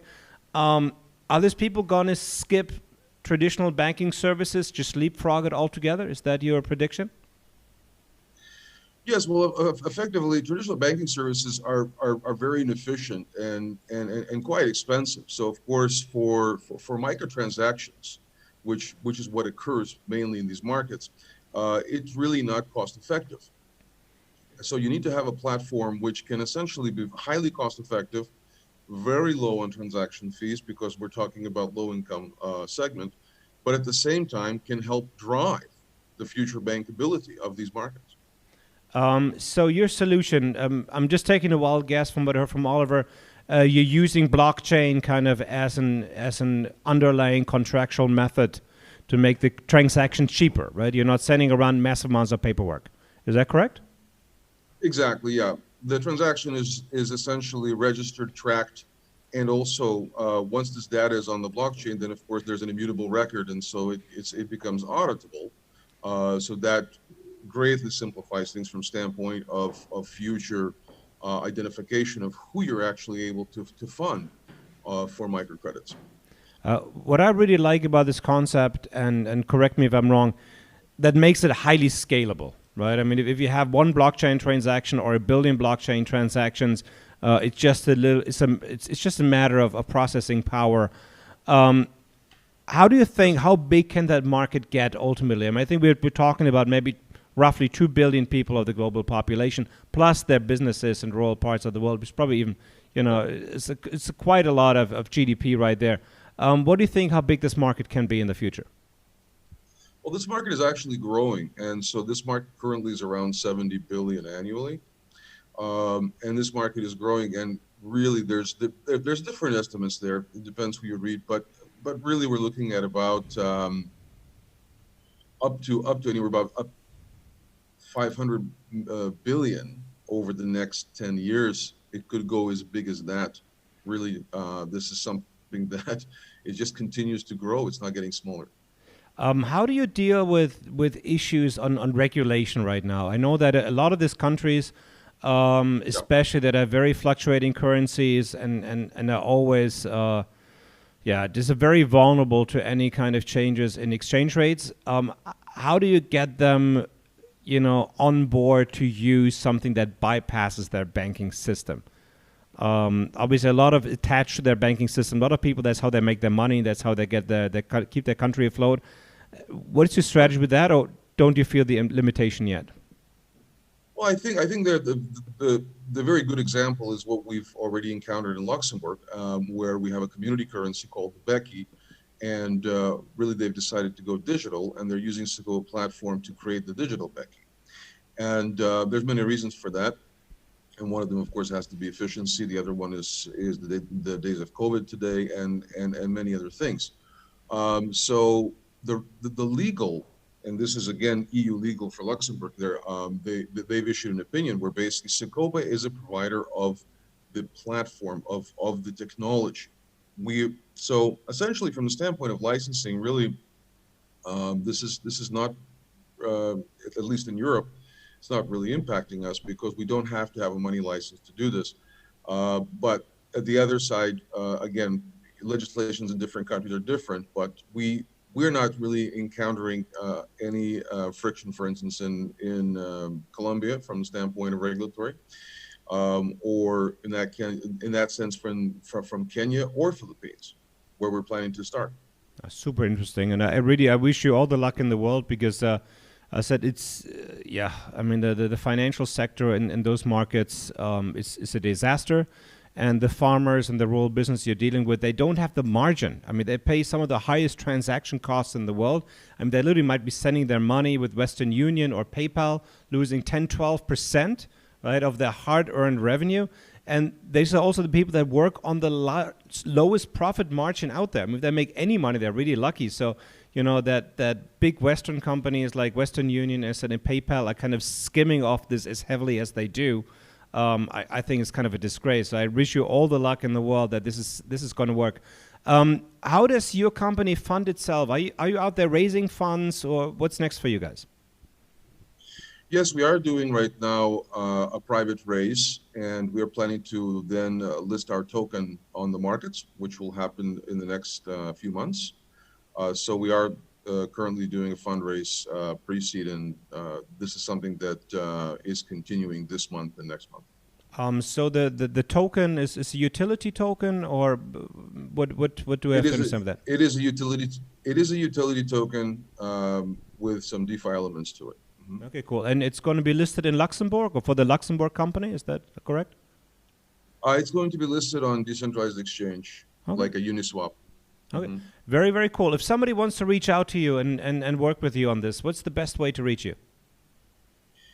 Please, you can reach me at Victor with a C at Sikoba.com. Always available. And of course, you can also reach me by Telegram, which is Victory, threefold, on Telegram. Fantastic. Victor, thank you so much for taking the time. We wish you all the luck in the world. We're going to list your link if you send it to us on our website as well, so people can reach you easier. And keep us updated on what's happening with it. I mean, it's obvious. I think it's a massive opportunity. I spend a lot of my time in my life exactly in these rural communities and the way how they do their transactions and how they get screwed on a daily basis and how intransparent and how to open to corruption it is. And don't get me started. I can talk about this for the next 3 hours. The system is broken, right? So if we can bring transparency and efficiency to rural credit market, I think it's going to empower communities more than many other measures we can implement over the next coming years. It's just not working. Thank you so much. Before I get started, Victor, I really appreciate your time. Thank you. Good night to Mexico. Bye-bye. A good day. Thank you.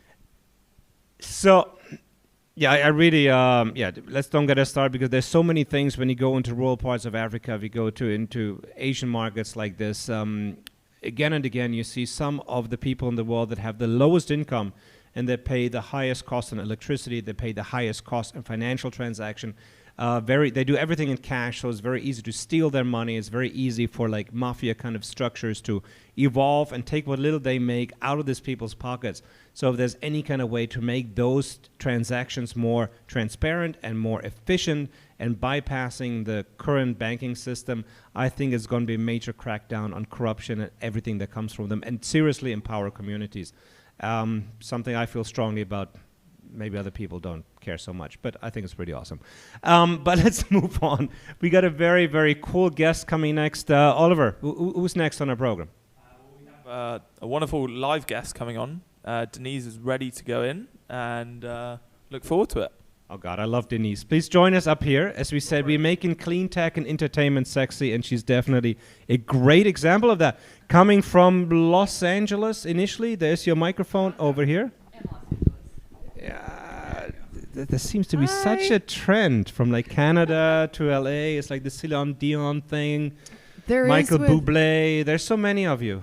Entertainment. It's if you're in the entertainment industry in Canada, and you want to be successful, ultimately you end up going to LA because that's where the business is. And then you kind of come back and Canada's like, we love you, you're Canadian. And but it's very hard to start in Canada and go worldwide. Yeah. LA is sort of like the battery. If you make it in LA, you make it all over the world. So. Yeah, it's really awesome. And just a little backstory where we met again. If you ever come to Bali, and I really think we should stop pitching Bali so much on this program because otherwise people might actually show up and then there's a risk that we're not going to like it anymore. But we have so many good things that we can talk about. And we met this beautiful lady came up singing on a Sunday afternoon in a Spanish restaurant called Pescado. Have an amazing special on Sundays, and they do a great program, and they do live music. And I was just drinking away my sangria, singing my Julio Iglesias, as I will do maybe at some point on this show if I get invited. And you just went up and sang and like blew everybody away. And I was like, the world was on fire and no one. And you're like, oy, oy, oy. So what brings you to Bali? I kind of ended up here like most people. I thought it was an accident. It was 4.5 years ago now. I was in Australia and I just needed to go somewhere else and explore. And I ended up in Bali on what I thought was going to be a 3 to 6 day trip. I heard about Ubud, like the whole yoga healing. I thought, okay, I can do that. Eat, pray, love, exactly. And then I came to Ubud, and within like the first 24 to 48 hours, just this tornado of like social life happened in my life where people just started coming up to me, hey, who are you? What are you doing? And I started going to these events and parties and meeting all these incredible, fascinating people from all walks of life. And everyone seemed to be living here. And I thought, okay, so, you're living here. You're like, how do you guys live here? And then I thought, wait a second, I can, I have a very flexible schedule. I can stay for longer. So I ended up staying for 3.5 months the first time that I came here. And ever since then, it's been like, I'm in the States or in Europe or in Canada working on projects, and then in my downtime, I always come here, recharge, and write new material, and yeah. And you're super creative. We're going to get to that in a second, but I mean, I moved here from LA, right? So just the difference in cost of living. I mean, Huge. It's huge. I mean, I traveled for 25 years. I was based in New York for 10 years. I was based in LA, San Francisco. And you would go on tour when I was a musician myself. I would make good money, like on a nightly basis. But then I would go back to New York, and during the time I wasn't performing, I would spend 3 times more than I made during the touring periods. So if I could have gone somewhere else where I could have a great life and a lot cheaper, I think would have made a lot of sense. Is that kind of the reason for you? Not so much. I mean, I definitely benefit from that. It wasn't one of the reasons for sure, because for me, it makes more sense, especially financially, to be out in the world all the time. So coming to Bali is sort of, in a way, a sacrifice to I guess how, like, I do really well financially, but like, if there's no cap on growing, like, it's sort of a sacrifice to how well I could be doing, because every single day that I'm here, I could be making a lot of money out there, right? Because I choose to come here and sort of work on my art and recharge and not work per se here. So I don't know, for me, it was more the magic and the people, and you're right. It's the cost of living here is ridiculous compared to where we come from, and if you use that in a smart way, I find that Bali is a test for a lot of people, because a lot of people who live very, I would say, average, middle class lifestyles outside of Bali, and who can afford to come here and live here, I mean, they can live in the lap of luxury. You can have, you can have everything, right? So, but my question is always like, do you need that? So it's... I do. In a place, yeah. I think it's... just a little bit of it. I mean, we have small roads, so nobody's going to drive a Corvette or something stupid like that. We don't have helicopters. It's death penalty for cocaine, and it's also uncomfortable to get hookers here. So, I mean, all the big spending... tickets are just non-existent, but yes, I do like to go to restaurants 7 days a week. Oh, and here that's possible. I eat out all the time, and the funny thing is, here to eat out 3 times a day at really nice restaurants is actually cheaper than cooking yourself, because the time and it just makes more sense. So I haven't actually properly cooked since last December. It's a good thing. It's not a bad thing.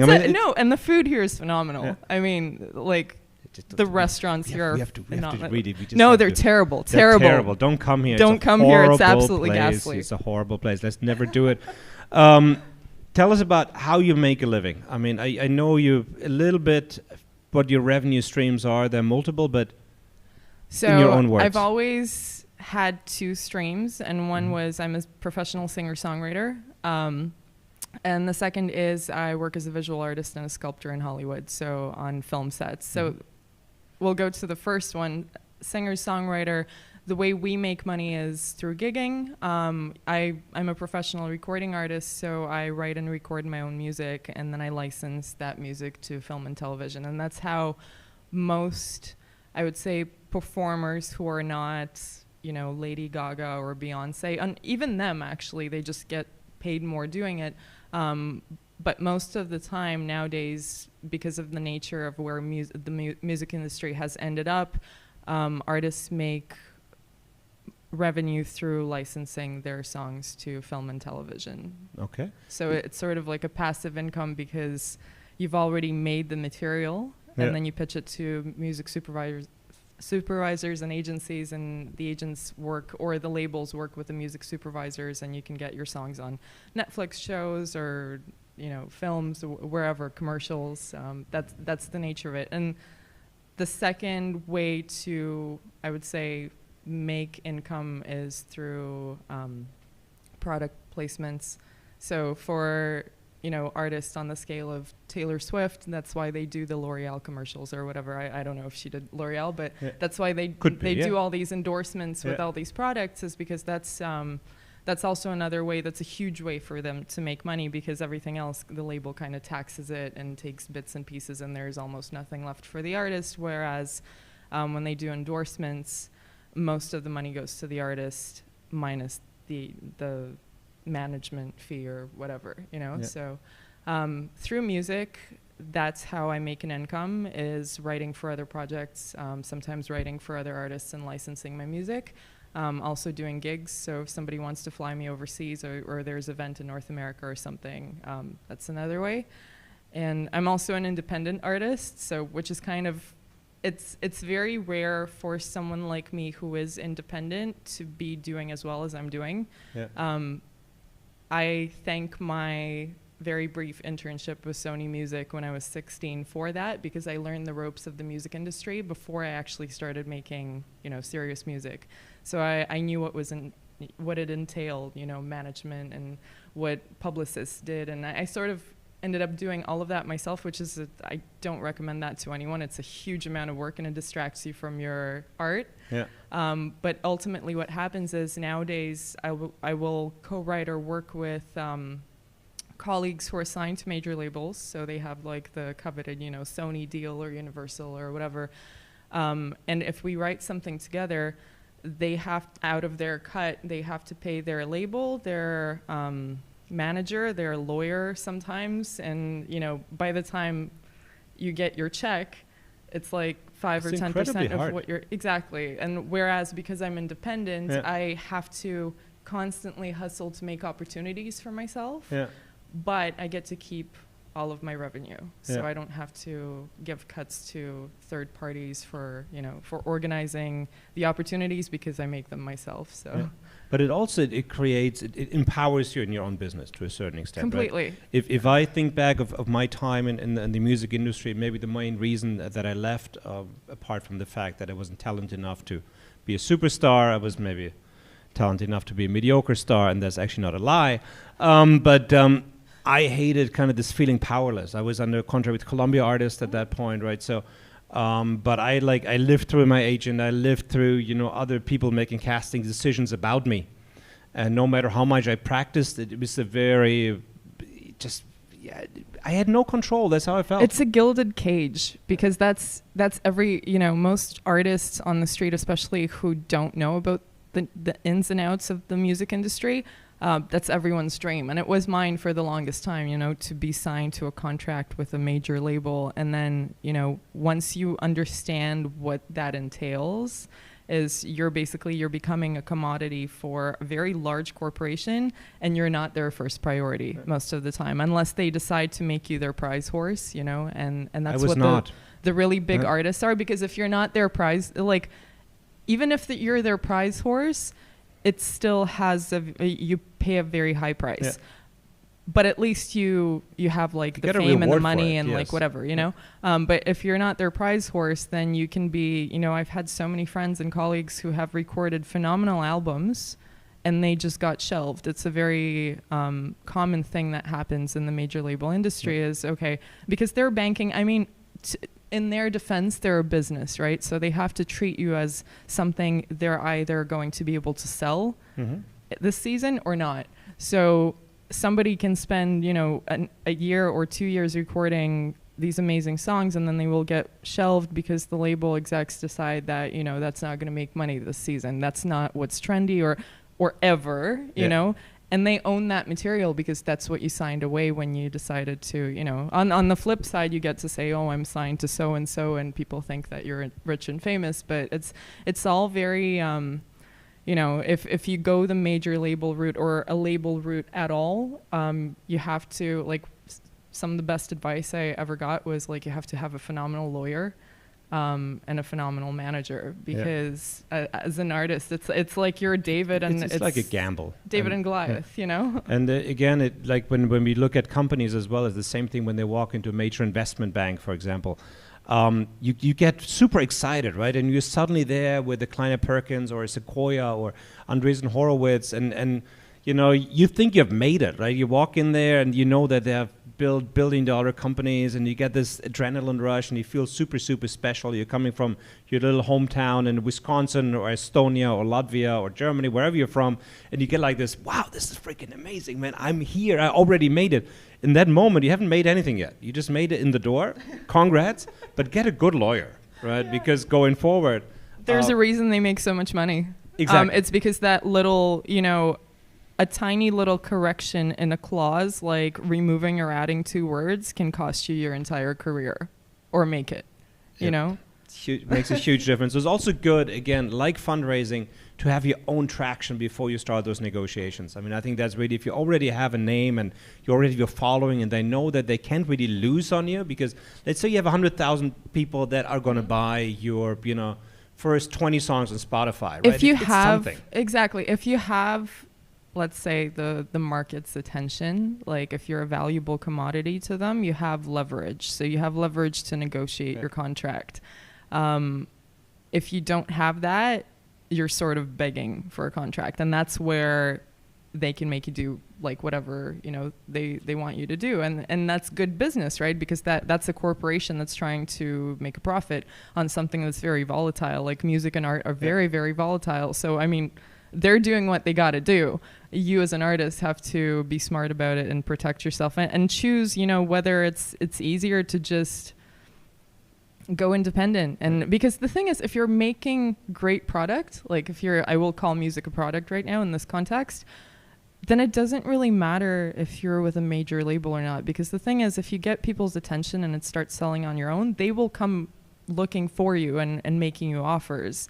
And if they don't, you're still making a great product and you're still making a great living. I mean, the rates don't change just because, you know, the licensing rates for film and television are the same whether you're independent or you're with a major label. So it doesn't really matter as long as, you know. I read a very cool article last week, and God, I love talking about music industry. It's just, yeah. Most of the time we talk about clean technology, but this is really awesome.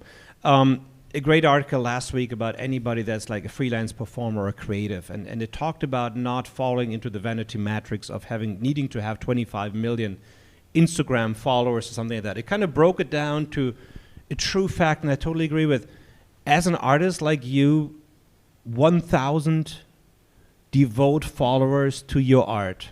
Huge. Can give you the freedom and everything else to live the life that you want and contribute to this community that completely loves you. Because you know, music is like a tree. It spreads. One person listens to it, they put it on their playlist, it goes places. I mean, to me, social media is fun, and I'm an active participant in social media. But it's very deceptive because nowadays you can buy followers, buy likes, buy comments, buy engagement, buy the blue check mark.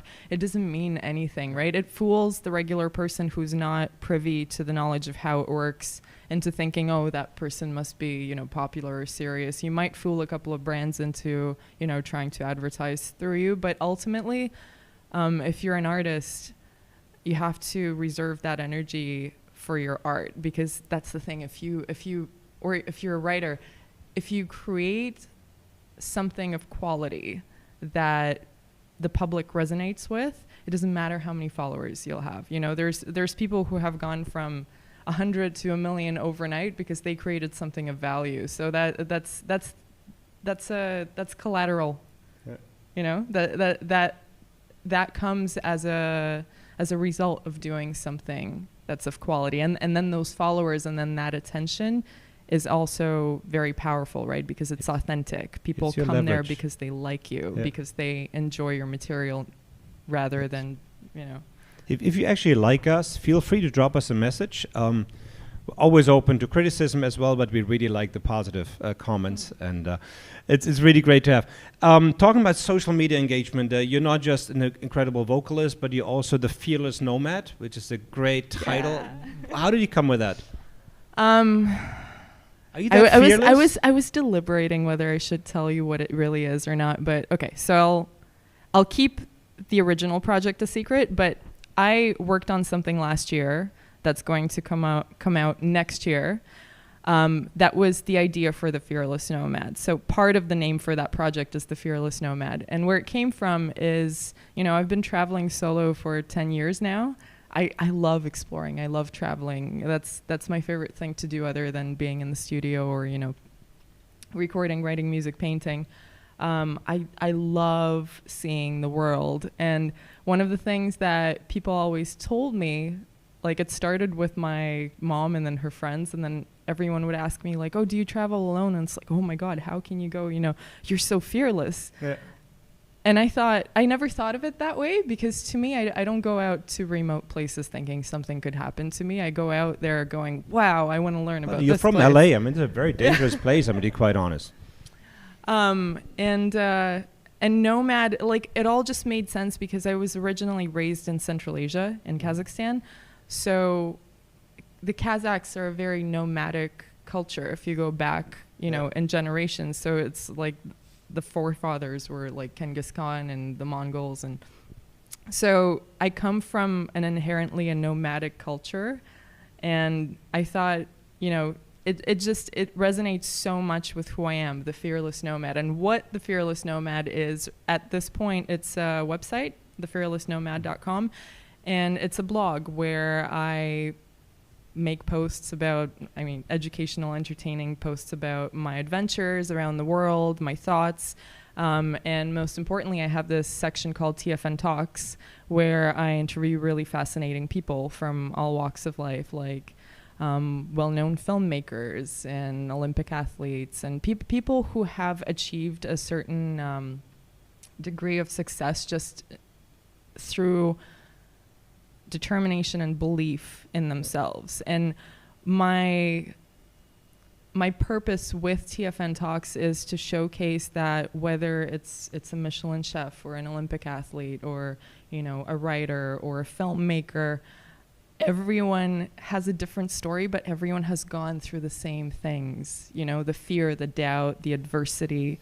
Some people, were raised in children's homes. Some people came from really poor backgrounds. Some people didn't have the skills. And there was this thing for everybody at the back of their mind where they just believed in their passion so much that it took them to such great heights. And now they have these phenomenal stories to share. Yeah. And I just wanted to create a platform because I knew so many of those people.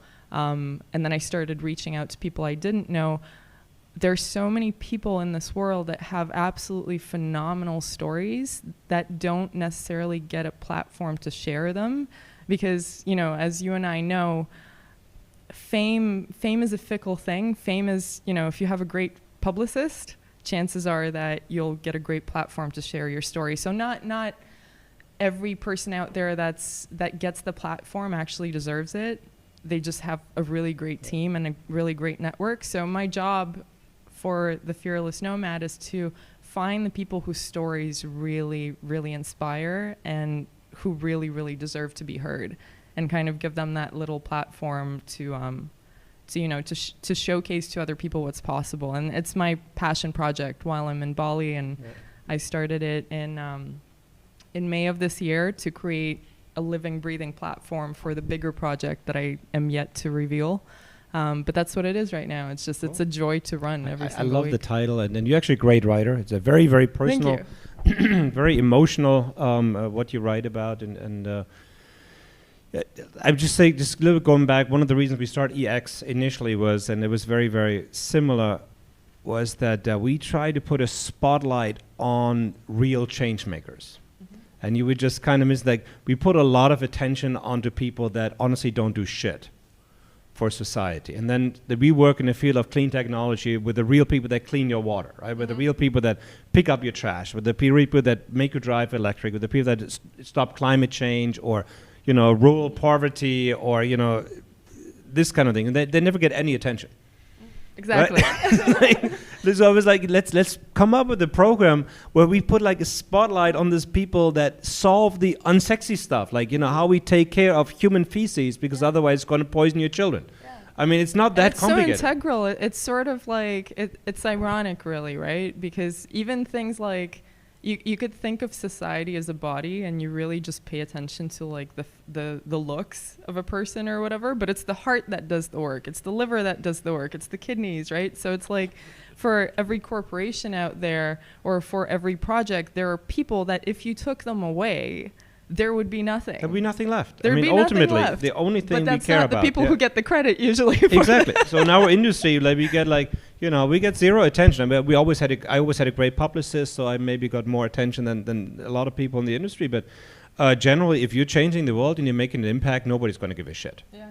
And that's kind of what we set out here to say. Listen, when I used to go pitch in Silicon Valley, and I would talk about, how to reduce plastics in the ocean and turn it into something useful, like some kind of asshole after me would talk about the next lifestyle app. And that's all people remember, like, yeah, this great app, man, where I can like the pictures. And I was like, yeah, but how is that going to fix our problems? Like, honestly, that there's certain things in life that will not be solved by a lifestyle app. Yeah, so that's where we started from. It's quite simple. It's just you're working with people's conditioning too, right? Because it's what we have been raised by society to believe is valuable, and our values are a little bit backwards. It's getting better, but nowadays we really get to, just the fact that we're talking about this already signifies change. Like, change is happening. That's why we kind of go, who really deserves the credit? Who really should have a platform?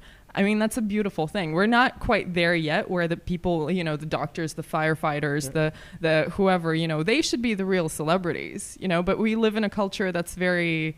That favors the Kardashians. I mean, by 1 to 1 billion. It's very narcissistic, so our values need a gear shift, for sure. And I think this is why we're here, because I'm also very vain and rather shallow myself. So we're great at like funneling this transition of, just putting some more spotlight on the people I think that really need it, and I think they would be inspired, and it would solve a lot of problems if we can get more attention to the really urgent matters and make it sexy and as exciting as the next, Housewives of Beverly Hills.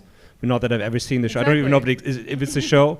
I'm just making that up. I Totally. think it is. Making it up. He watched it avidly for every episode I watched. Now, actually, true story. When I moved to LA, I got this beautiful loft space, which was 100 times overpriced, and had this, had this super gay, amazing broker that came in and showed me everything, all the 22 square meters of it.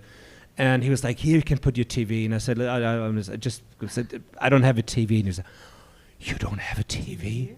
I've been a broker for 20 years in Los Angeles. You're the first person I've ever met who doesn't have a TV." I really don't give a shit. I mean, I really have to say, let's focus on the important things, and let's blend out all this other noise and distractions to a certain extent, and just make it more meaningful. A great place to be there in Bali. I know you didn't bring your beautiful band this time. I don't know if you do that. I mean, I feel incredibly uncomfortable doing something a cappella. That's why I only do that if I'm asked at least 3 times. Do you have like a little tune for us, something you would like? I can sing you a little snippet of one of my songs I just released a record. Okay. It's called Lovers EP. It came out in August. Amazing.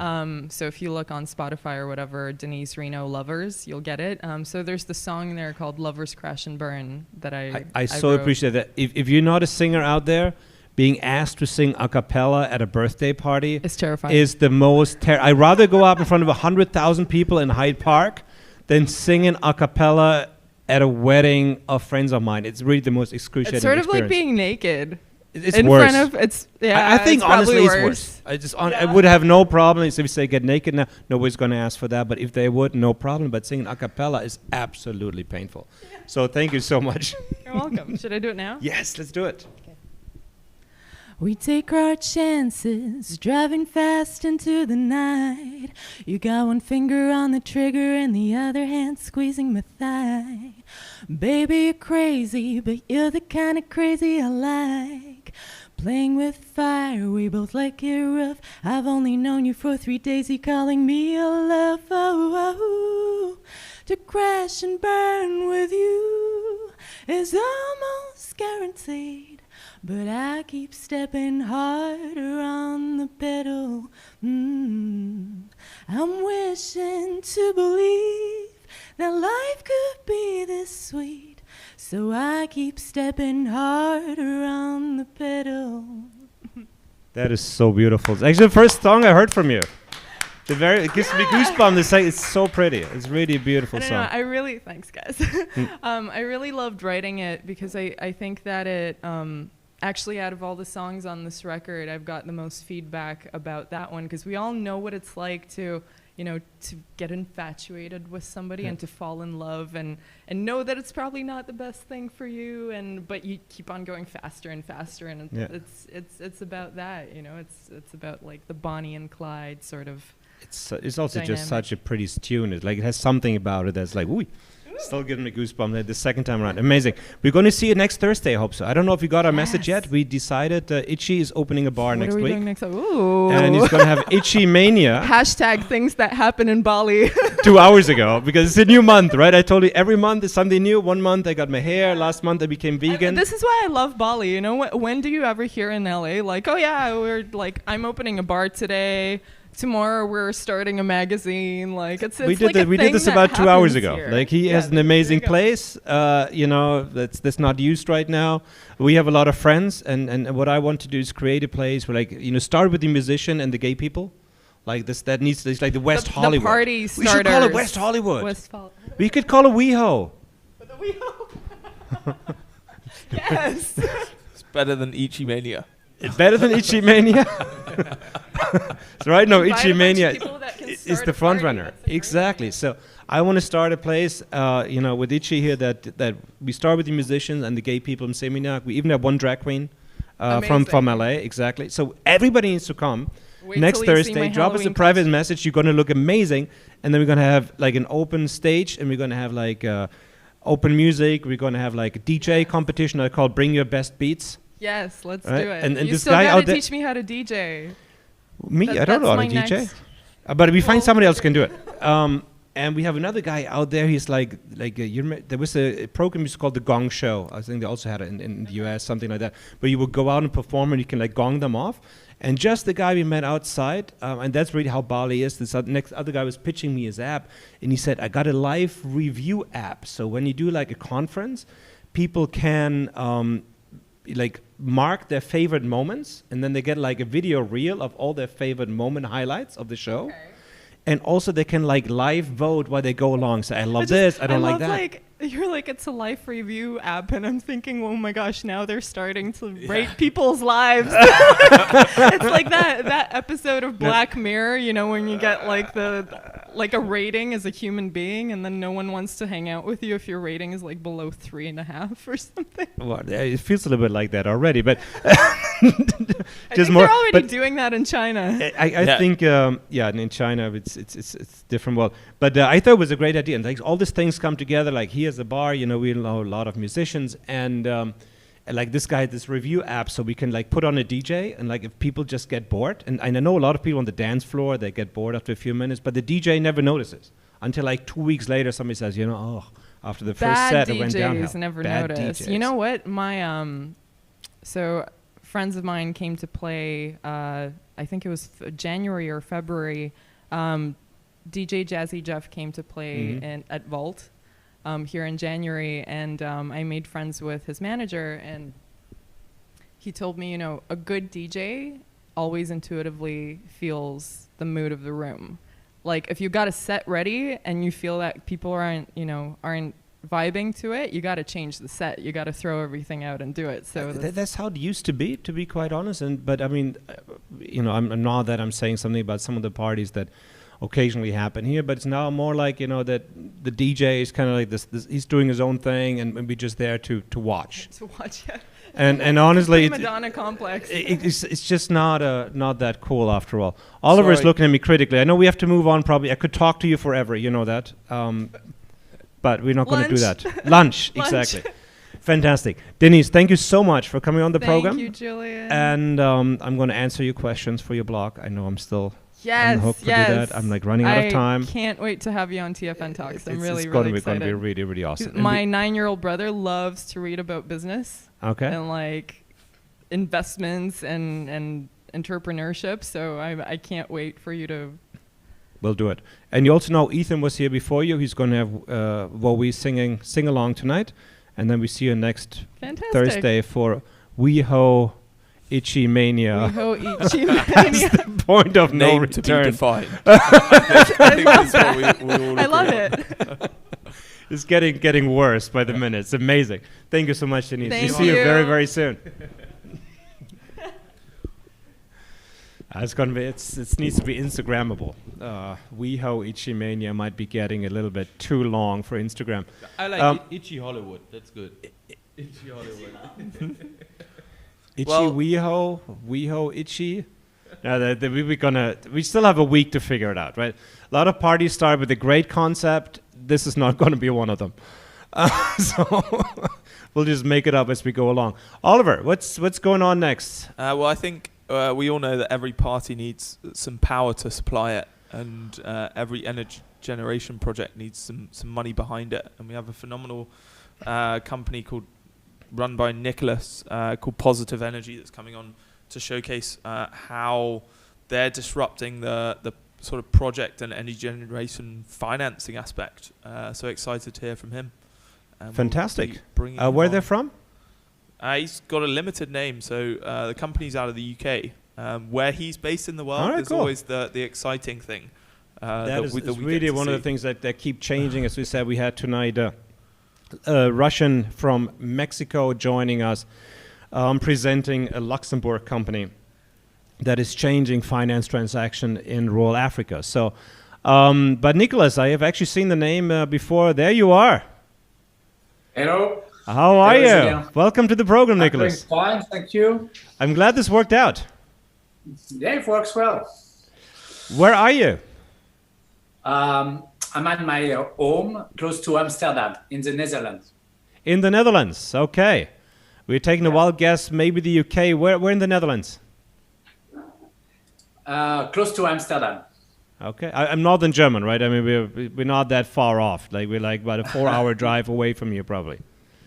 But how are the Netherlands doing right now? Are you ready for a second shutdown, or what's happening with your madness yes. over there? It seems that the generic trend in Europe, most of the country are moving towards the second lockdown or something very close to a lockdown. So, wow. Yeah. Interesting times. Social interaction and more restriction.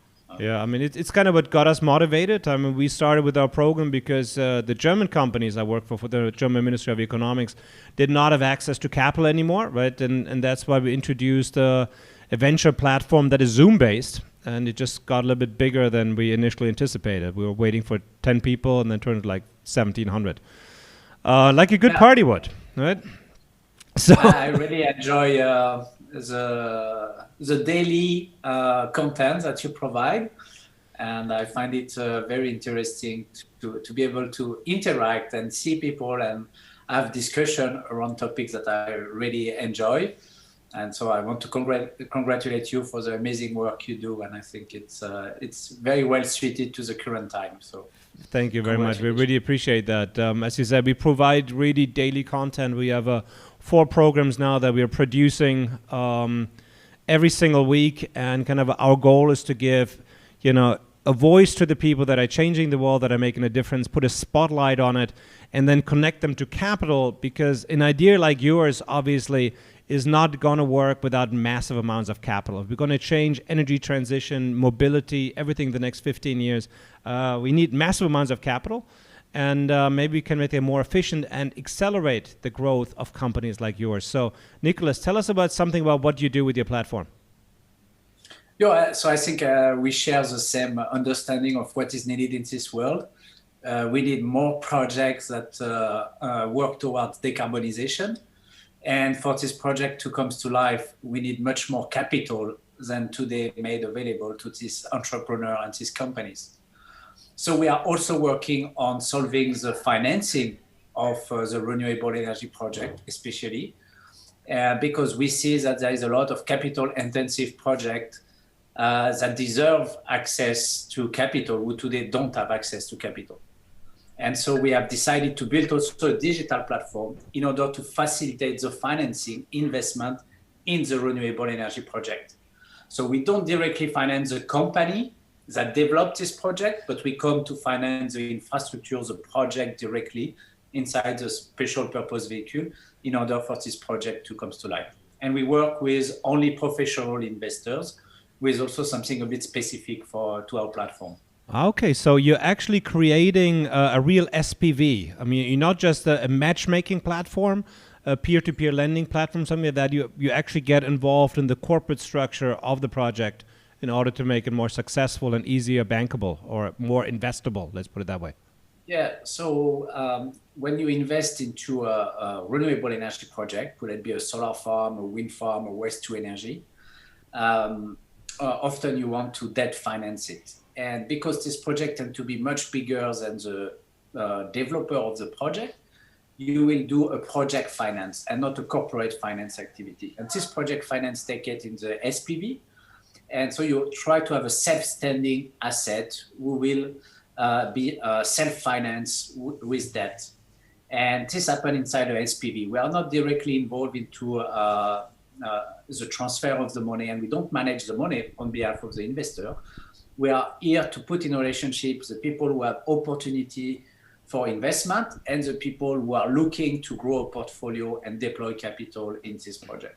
And that's what we do. We do a matchmaking and we support the negotiation with also some offline activities in order to make sure the seller and the buyer, the developer and the investor can work efficiently towards the deal. Yeah, and the big difference for you is, I mean, you say seller and buyer. One very good point you're making, and maybe people out there are not that aware of it. It's very common in renewable energy projects, as in any project finance, that you have equity financing. That's kind of what finance is. Very, very expensive capital. I just said that half an hour ago, like investor is looking for a 10 times, 20 times, 40 times multiple on their investment. And then you kind of have a product and you develop that product, and the project that actually uses that technology gets financed with different instruments, which can be a mixture out of equity financing, debt financing, or, you know, initially equity and then senior debt. There are many ways to structure this kind of things. But it's a much longer relationship, and it's a different investment category, and it's different investors that like to do this. I used to call this a grandpa investment, right? That somebody wants to invest their money for the next 20 years, wants to take a minimum risk. And so also the upside is different, but you're investing into some tangible assets. But the big difference with you and how do you handle that, obviously a project finance is usually for a much longer period of time. I mean, you're dealing maybe 5, 10, 20 years. What is the time frame you're looking at in your investments? Yeah, so the projects are built for 20 or 25 years. So when we do an economic analysis of the project, we look over the lifetime of the project. It will be 20 to 30 years. Inside a project, you have different type of investors. So you have the developer with some kind of entrepreneur who is building this power plant. And often he can have very high payback in shorter period of time. If you develop a solar farm, maybe it takes you 2 years to put it off the ground, and you can sell it post commissioning with a very big return on your investment. At the same time, you have pension fund, you have insurance company, you have debt would come to finance the debt, and then they will take 10 years horizon and with much lower rate, of course, because the cost of capital is relatively low nowadays. And so you have all this dynamic in a project financing. It's like for a startup, you have people who come at seed, people come for the Series A, and a lender who come when the business is running and the cash flow is guaranteed almost to finance the debt portion. And we facilitate all this type of funding and activities. What is for you like the perfect ticket size? If you're looking at projects, there's something that is too small, something too big. Where do you feel comfortable right now that you have a good chance of raising the investment capital needed? Yeah, so we like to put a bare minimum for the transaction value around $1 million. Below that, we think the cost of the transaction gets too high compared to the opportunities, and a lot of people will walk away. We believe our digital platform is competitive and provide a service much better than alternative like professional services in a much better way for investment below, I would say, $50 million US. If you go above that, then you will have a financial advisory fee, and you will have investment bank who may be able to help you, and they will get paid very well by doing that. But below this, in this range, 1 to 50, typically this is an underserved part of the market because the unit economic doesn't really work if you don't operate a digital platform. And that's really the opportunity we see. We can allow our customer to do much better, save money. And because we automate most of the activity and we run a digital platform, the unit economics work very well for us as a company as well. Yeah, and there's definitely some market for it. Oliver, the first project we did together was about 20 million US, right, on a corporate project financing restructuring. what do you estimate? How much were legal fees and transaction costs on that thing? 500,000, 600,000? 10%, less, 8%. And then there were no brokers. I mean, that was just simply, this were the lawyers and this were transaction fees, and it was massive. I mean, it's and the issue with that is that the transaction costs with the classical way of project finance almost stays the same no matter if you're raising 1 million, if you're raising 100 million. So that makes the smaller projects really uneconomical and unsexy in the fundraising process, because you might be paying 20% on a fundraise that's maybe $1 million, and you're going to be paying the same amount but a much bigger sum if you're going for a 20 or 200 million raise. I think so. There definitely is some innovation needed at this point. Are you just focused on wind and solar right now, or are you doing anything else from your funding platform right now? You're opening to expanding that? No, we started with the most popular one, so solar and wind, and then we added biomass, waste to energy, and hydro, especially small hydro, who are quite popular in Asia. And that's the scope we have today. Tomorrow we hope to be able to add energy efficiency project, especially relevant across Europe, and maybe at later stage EV charging infrastructure. But so far we didn't find so much of this infrastructure project available on the market. So yeah, super interesting. We had one company on, and I say the exciting thing we have is we get so many company pitches and people that share with us what they're doing. We had a very cool company last week, maybe interesting for you. They're doing waste heat to energy as a service out of Canada. It's something that it's proven technology. It's Torboden. I mean, there are not a lot of mysteries about that. We have about 400 systems out in the world. But I think that could be very interesting. Would love to make an introduction with you, because they have about a $1 billion pipeline for the next 3 years. And that just makes so much sense. It's just going down there and putting in this finance systems into large corporates that have very long decision process to make their own investments, right? So this this is how these things work. I think the energy as a service is most likely one of the biggest opportunities that we face moving forward, because the value proposition for the end user is very strong. No, you don't have to use your own financial resources or P&L to finance your investment, so you don't have to put any capex. And the outcome for you often is directly saving on your OPEX. So from one day to another, you reduce your cost structure for your company, and you didn't have to put any money at work for non-core activities. So we know that from an end user, this value proposition is very strong, but for that, you need solution provider and financier to work together. And I think a platform like us is perfectly designed, and that's one of the core activity we do. So we can really work with solution providers in order to bring an investor along, and together they can go and provide energy as a service solution to the end user. Very cool.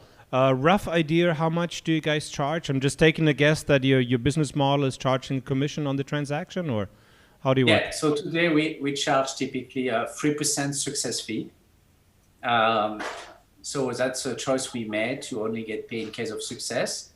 That allows us to be very attractive for developers. Mm-hmm. So we have listed almost $1 billion of investment requests on our platform in 14 months, a bit more than 60 projects. And that shows that there is really a need for this platform. And today we only look at few markets in Asia. Yeah. So if we look globally, I think there is a much bigger opportunities. And we think it's cost effective because in most of the broker in Asia will ask 5 to 7% on equity financing and a retainer. And often today we don't ask for the retainer. Yeah, it's from our perspective, it's a really good deal. Geographically, any markets that you prefer right now? Like, how does it look with Southeast Asia? Is that something you would look at? Yeah, so the company was created in Singapore. So we have been very busy across Southeast Asia. That's where most of our deal flow is coming from. Yeah. Project from India to Japan, roughly. But Since I relocated in July in Amsterdam, now I'm also looking at expand the activities in Europe. We will be very keen to provide the same services to project developers in Europe who have a need to access capital in order to finance the development, the construction, or to refinance or disinvest their assets after the construction. Fantastic. I mean, we're very, very happy to be working with you on this. So we were very good at making the introduction and putting the spotlight on, but we also know that how hard it is to go through the due diligence and do the structuring and everything else. So you guys' commission is very well deserved. I really don't want to have much to do with that. I prefer to stay on the fun side of things. Give us a little, if somebody wants to reach out to you, what's the best way to reach you? Well, my two favorite way of communication, or three favorite way, are LinkedIn, WhatsApp, and email. Mm-hmm. And I think you can find easily my contact on my LinkedIn page or through our website. I make it public to everybody. I just want to highlight that after 3 years of development and 1 year after launch, where we saw clear traction for our service, we are at a time where our company ourselves, we are looking for finance to sustain and scale our organization. We are currently raising $1.5 million US. So if there is anybody in your network or well looking at this program, will be interested to know more about positive energy and our digital platform plan to really finance the energy transition, decarbonize most of the energy industry, would be happy to talk with them. Fantastic. What are you raising the funds for? It's one of the standard questions I always have to ask. Yeah, so don't say sailboat, please. Will be used to further develop our products. Yeah. We have a clear roadmap with product improvement and new additional services we want to bring, and also adopt to the different geographies. The other 40% will be spent on marketing and sales activities, and 20% will be used for cash flow and contingency for COVID-19. Yeah. Because I think we need some kind of buffer in our plan to handle what the world is going to go through in the coming 2 years. Excellent. Nicolas, thank you so much for taking the time and kind of giving us an introduction what you guys are doing. The platform again, what is your name? Positive Energy. You can find it on positiveenergylimited.com. And my name is Nicolas Payern. Fantastic.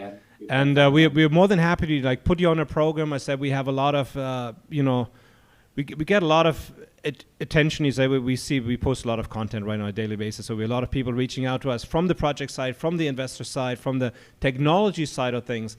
And I think you're really working there in a very, very valuable niche. And if there's anything we can do to support you also in raising your funds, more than happy to work with you on that. Nicolas, thank you so much for your time. Are you going to stay in the Netherlands after this craziness is over, or what's your personal plan? You're going to come back to Singapore? Well, I think my plan is to stay in Netherlands right now. But I hope I can soon travel again and visit our customer and partner in Singapore and in the region. And you in Bali, we miss very much Bali right now. It's not a bad place. Thank you, Nicolas, so much for your time. We wish you all the luck in the world with raising the funds for this. It's definitely a great platform. It's Positive Energy Limited. And there's going to be a lot of money invested into renewable energy transition, mobility projects in the next 25 years. We heard last night, we had a program on with Steven Birkenfeld. You might have seen it, former head of private equity at Lehman Brothers and Barclays. And we had a company on doing electric charging stations, mainly selling in the US. And I learned that one of these little plugs just to charge your car in the US costs about $60,000 to $70,000. So if you just as an opportunity to look at that in California, every car is supposed to be electric in 15 years from now. This means 50 million drivers times $60,000 for a charging station. There are massive opportunities out there, and there's going to be massive trillions of dollars going into changing our infrastructure to be fully sustainable and renewable over the next 25 years. Even more so and faster if the US election goes the way that I at least hope for next week. But not being political, but please just go vote. If you're out there, yes, go vote, vote, vote. Put an end to this. But this is me. On a side note, I'm quite sure Denise, who's still sitting, already voted. Oh, you're Canadian. You guys are fine. Well, you guys are fine. I don't worry about you. Oliver, what's going on next? I know we're slowly coming to the end of our program. So I know you always have a little bonbon for us for the end. Yeah, the amazing company you mentioned yesterday was Veloce Energy. Phenomenal. Energy, yeah. Yes. Veloce. Yeah. Non-Italian it's pronunciation. Italian. It's Italian. Such an English pronunciation. Veloce Energy. I know. So we have an amazing guest finalizing everything. Live in the audience, ready to go on. Jeff, more than welcome. Alicia, are you going to join him as well? I see you back there. Then we got a professional. Give Alicia 1 second here over here because grab the mic. Oh. Good to see you. Hey, good to see you. Grab the mic because I got a professional presenter and mentor and change maker in the audience. So I can't just let you sit there and do nothing. I have to put you to work. So that is my German DNA, German compadre. Alicia, welcome to the program. Thank you so much. I have no idea where I'm at right now, but I'm just in. So hi guys. Whatever we're doing here, I'm just a supporter. Yeah. I don't have to be on the stage always, but yeah, I'm really grateful for being here. Alicia does quick summaries. You drive positive impact. You're a change maker. You mentor people how to be more authentic, and that's what I love about you. Apart of many things. We're going to be talking about this on a new program very, very quickly. How to do the perfect presentation is, but one thing is authenticity. And don't put on a show, and I know this is your big thing that you talk about every single day. Mask off, like this is all we can do, and this is what I stand for, like for just being really honest and happy. And sometimes it's like brutal honesty, but yeah, it brings us to the next step, like for just connecting with each other, because there's like not a wall, it's just us, and yeah, we can grow so much from all of that. But you're teaching business leaders how to be more authentic. I mean, that's an incredible story. I mean, because it's authentic and being a business leader, and we're both German, right? This is not our strong point. Yeah. Let's put it quite mildly. I mean, it's all about putting on a show and playing a certain role. How do they react to this when you come with your Bali kind of ideas? Exactly. I mean, look at me. Like, this is how I'm usually. Like I just look like a girl from the land. Like, and I'm coming there, like, and standing in front of an audience with, a lot of people. Sometimes like 10,000 people, and I'm going on the stage or in front of like the audience, and I know it's not about me. It's just like about the moment of just connect, just to be there and just put the mask off and let myself stand like behind the stage and watch me, and I'm just there just connecting to the people and just telling them from my heart why it's important to just be here and come here like in this moment, because it's not about like who do I want to pretend to be, because I have no idea who I am for you, And that's not about it. So I don't need to think about what you have for an opinion about me. Also not about my work and everything. I just do what I enjoy, and this is like the most beautiful thing we can do, because this is what people feel. This is what people really feel. And then it's not about like, how do I look like? I don't need to get dressed or get like my high heels on or whatever. I don't have shoes. I don't own shoes since 4 months now. I mean, okay, I have a puppy. I don't think anybody ever ate my shoes. I don't think anybody has, except for Itchy. Oh, what's sorry, wrong Itchy, with you? I think you're single-handedly I think you're the first person on actually wearing shoes. No, like in the entire program, because I never wear shoes when we do this program or any of our programs, actually. It doesn't matter if we're talking to Goldman Sachs. I haven't worn pants or shorts or shoes in a long time. I don't wear shorts either, but that's a different story. Yeah, but Shoeless Thursdays. Yeah, that's crazy. Let's circle back to you, because I think it's really so important to learn from you on this thing. We had a great example last night. You check it in the program with Steven Birkenfeld. We had a very unsexy tech company coming on, doing light sensors for wastewater treatment, right? That's about as techy as it gets. Oh, but the CEO and the founder was so authentic and enthusiastic about what she was doing. And if you're an investor, this is like, it's worse than a marriage. It's pretty easy to get divorced these days. It's very difficult to get out of an investment. So we need to like you genuinely and want to support you in order to invest into your company for the next 10 years. And this is why even if you're like investing to the major investment fund, if these people don't like you, they will probably not do it. And if you're not authentic, you have to keep up this show 24/7 for the next 20 years. It's a terrible choice. How important is it to be likable and authentic if you want somebody to support you and making a long-term investment in you personally or financially? I mean, you already gave the answer, and this is it, because I mean, I am my product, and if my product is me and I give it out, the people will feel my energy in it. So if I put like this kind of, I want to push it energy inside of that product because I just force the people to buy it because maybe I'm like, maybe I believe in it, but you have no idea like what it is about. You have only an idea, like in most of the cases, like what for an energy it gives you, like what do you have out of it. And if I just have a good feeling, if I just feel good with it, then it's easy because I believe in it and I just let it go because I know that you will receive exactly what's made for you. And it's not about like, hey, Julien, I have something. It's amazing. You really need to get it. You know, like it's crazy. It will like really change your life, yeah. Julien. I mean, like, come, get it, get it on. Like my mother. Like, yeah, exactly. This is what's happening. This is what Jeff told me like 10 minutes ago. Like, this is like, I don't want to be a mother. Like, I mean, yes, I wish to, but yeah, this is what's happening like the whole time. Like, we're just putting so much pressure into things and getting them out and pushing them out. It's not about pushing, it's just about like believing that you're worthy and your product is worthy, and just trust. Like, really, it's sometimes it's hard, but especially right now. I mean, do you see a difference? I mean, we see it. I said, Oliver, how did you feel last night? But we had this moment right now with COVID, everything, you know, people are running out of money, right? People are stressing. Yeah. People are pushing harder and harder to sell their products and squeeze something out of the existing connection.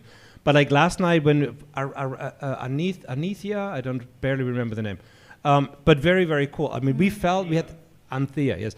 We had this presentation coming in from Canada, and I felt very positive and inspired afterwards. Right?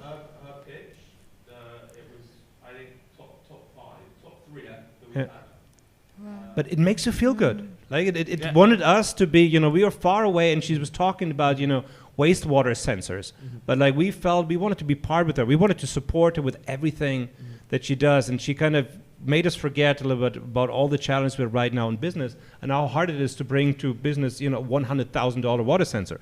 But it's not easy. No. But she had the enthusiasm, and she was enthusiastic. And I would love for you to be on our program when we teach other people how to raise money, because they can smell desperation. I mean, I can tell you that, right? Nobody wants to be. Exactly. And this is like, I mean, money is like, this is your power, you know, like in this world we use money like but who you are, it's not like you don't use yourself for, you just be, like in the best case, like, of course. But this is like, I don't do my job because I have to, in the best case, but I wish to just do my job because like I just feel it. And of course, like when I want to sell them something, it's not like putting my thought like on selling it. It's not about like this little thing. It's more about like everything around. It's about like, why do I do this? Like, what's my big why? And this is also like a feeling. It's just, it's like an energy. I know this whole like boo-hoo energy kind of thing. I mean, we're in Bali and this is like typical. Everyone is talking about energy and that. But I mean, I'm really grounded as well. And for me, it's like, I just feel it. I just feel people, you know, like, and you as well, like everyone. It's not about like coming to Bali and doing all this like energy retreats. You have it already and you feel it. So just try like just for one day, like just try it, like to feel people, to feel things, like to feel products as well. Like what would you buy? Like rather something what is like on the magazine or whatever, and you have just this picture with this beautiful girl promoting this like lipstick, and you're like, oh yeah, cool, I want to be like her. This is why I buy the lipstick. No, it's not about that. Like, it's more like, how do I want to feel because of the lipstick? How do I think the girl feels with that lipstick? So why? I mean, when I sell, for example, tech stuff or whatever, like I would really need to have a reason for it. And if I have a reason, I can sell everything because I believe in it. So for me, it's easy. It made us feel good yesterday. It was a very strange experience because water sensors are about as unsexy as it gets, wastewater sensors. But still, we need those because otherwise you don't have clean drinking water. It's really true that in Bali, we have two things I always have to explain. When somebody asks me, what do? I usually say I'm an energy. So they think I'm a holistic healer. And when I say I'm going to go dance, they think that I'm going to ecstatic dance parties at 4 p.m. without having a drink instead of going to a nightclub. So the majority here, if they're an energy, they're really the holistic healers. And if they're going dancing, they're going, ecstatic, and they don't go into a nightclub. So I always have to clarify this thing. I'm a little bit old school. When I mean energy, I actually mean the stuff comes out of the outlet, and I do mean the great nightclub, which we're opening next week, Itchy Mania 2020. It's going to be amazing. Yes, we're pitching this right now. It's going to be great. You're going to be on stage or something. But I do have to ask you one question, because you have an incredible energy. And a lot of people watching this program know my very strange relationship with my home country, which literally, when I go there, it drains the life out of me. I mean, I don't want to be, racist. Can you be racist to your own country? Technically? Maybe if you say you can, then you can. I'm just wondering. Like, but I really, I know that I discriminate Germany a lot on this program. I just love your engineering. Your German friends that you grew up with, and that are looking at your life, which is very public. I know that you do a lot of public speaking and Instagram and everything else. You're really out there. How do you feel when you go home? To be really honest, you made this introduction about Germany, and I'm totally with you. Like, really, I just feel like the message and everything, and I have kind of the same opinion about like the Western world. This is also like a thing why I'm in Bali, or why Bali is my chosen home, because I feel the energy here is like different, because we're just all so much more honest, we're so much more mask off, we're grounded, we are connected, and we enjoy life. And the people back in Germany, they're like really, like rude and like, and it's not about the weather. Not only, it's in summertime, it's as well, like people are on the street like the whole time, like searching for things that are not going right, like they're searching always for, we say like Problemtrüffelschwein, Problemtrüffelschwein. Very, very beautiful German word. Yeah, if you only take away one thing, look up Problemtrüffelschwein, please. Which actually I've never heard before in my life. No? It's a problem truffle pig. Yeah, exactly. Just imagine yourself, as a problem truffle pig. Yeah. So, and we're searching for it. But for me, like, I have this relationship with my family, which is like really cleared. So I have such a peaceful relationship with my family. I love my family, my grandma, my dad, like my mom. It's not about like I was growing up into the perfect family kind of thing, like not at all. But it's like for me as well, like coming home, because I feel just safe, and I have a bunch of beautiful friends. And to be really honest, I don't know if this is like what you wanted to hear, but they're really supportive. I mean, like, I know they're like people who are like, the fuck are you doing? Sorry if I say fuck. It's okay, we're online. We can say whatever we want. Okay, perfect. Yeah. Fuck, Jeff fuck, is actually going to get naked. He just doesn't know it yet. Yeah. So to make it short, like I wouldn't choose Germany as my home. Like, this is not my home. I don't want to live there. I don't want to be there like longer than a couple of weeks. This is long enough. But I love the people, because I think like as I decided to just go my way, they were like, okay, she's just doing her thing. What should I do? Like, if I want to know something, they coming and asking me. I mean, it's a couple of years right now. Like in the beginning, like I was really, I felt really alone, like, because I had no idea what I'm doing. I had this voice inside, it kind of somewhere there, and it was telling me like, okay, now the next step is this and then that, and I was like, okay, fuck, but this is, sorry again, but this is like really hard. Like really, I had like so many, it was so painful, but I knew that I will grow so much when I go there into all those fears. And I just went. I mean, my family was like, okay, do whatever you like. We don't support, but we don't deny as well. So just do and go. And then they watched me. And they saw, oh, she's happy. Yeah. And then they're like asking, like, is she really happy? Yeah. Or is she pretending to be happy? This is a question that always comes up. Like, it's fake. Yeah, exactly. Like, exactly. Like you're happy fake. And I'm like, but I'm faking this 365 days out of the year. Mm-hmm. Maybe you guys are fake. Yeah, maybe. I'm just playing it back. I don't know. I got no clue. And I don't care. Exactly. Yeah. And this is the thing, because when you don't care, the people just watch you. This is all. This is it. Like, they observe you. And if they're like observing that you're really happy, maybe they're like kind of trying to believe it or not. And I don't care. This non-caring is really one of the strongest character traits you can ever have. Great books about not giving a fuck and everything else. It really, really works. Let's not start this again. I think it was especially Indonesian audience sometimes doesn't appreciate that so much. But Alicia, thank you so much for coming on the program. If somebody wants to be in contact with you, what's your best platform? Mentor? To be honest, like I'm really active on Instagram, so I'm pretty much on it every single day. If you really want to just chat with me, then I would be really happy to meet you guys. Yes, Thank we you so love much. to make some executives a little bit happier and a little bit positive mindset. I think generally, and I can honestly say it, if the people that are driving, let's say running this world and making the executive investment decisions would be happier people, would have a better planet.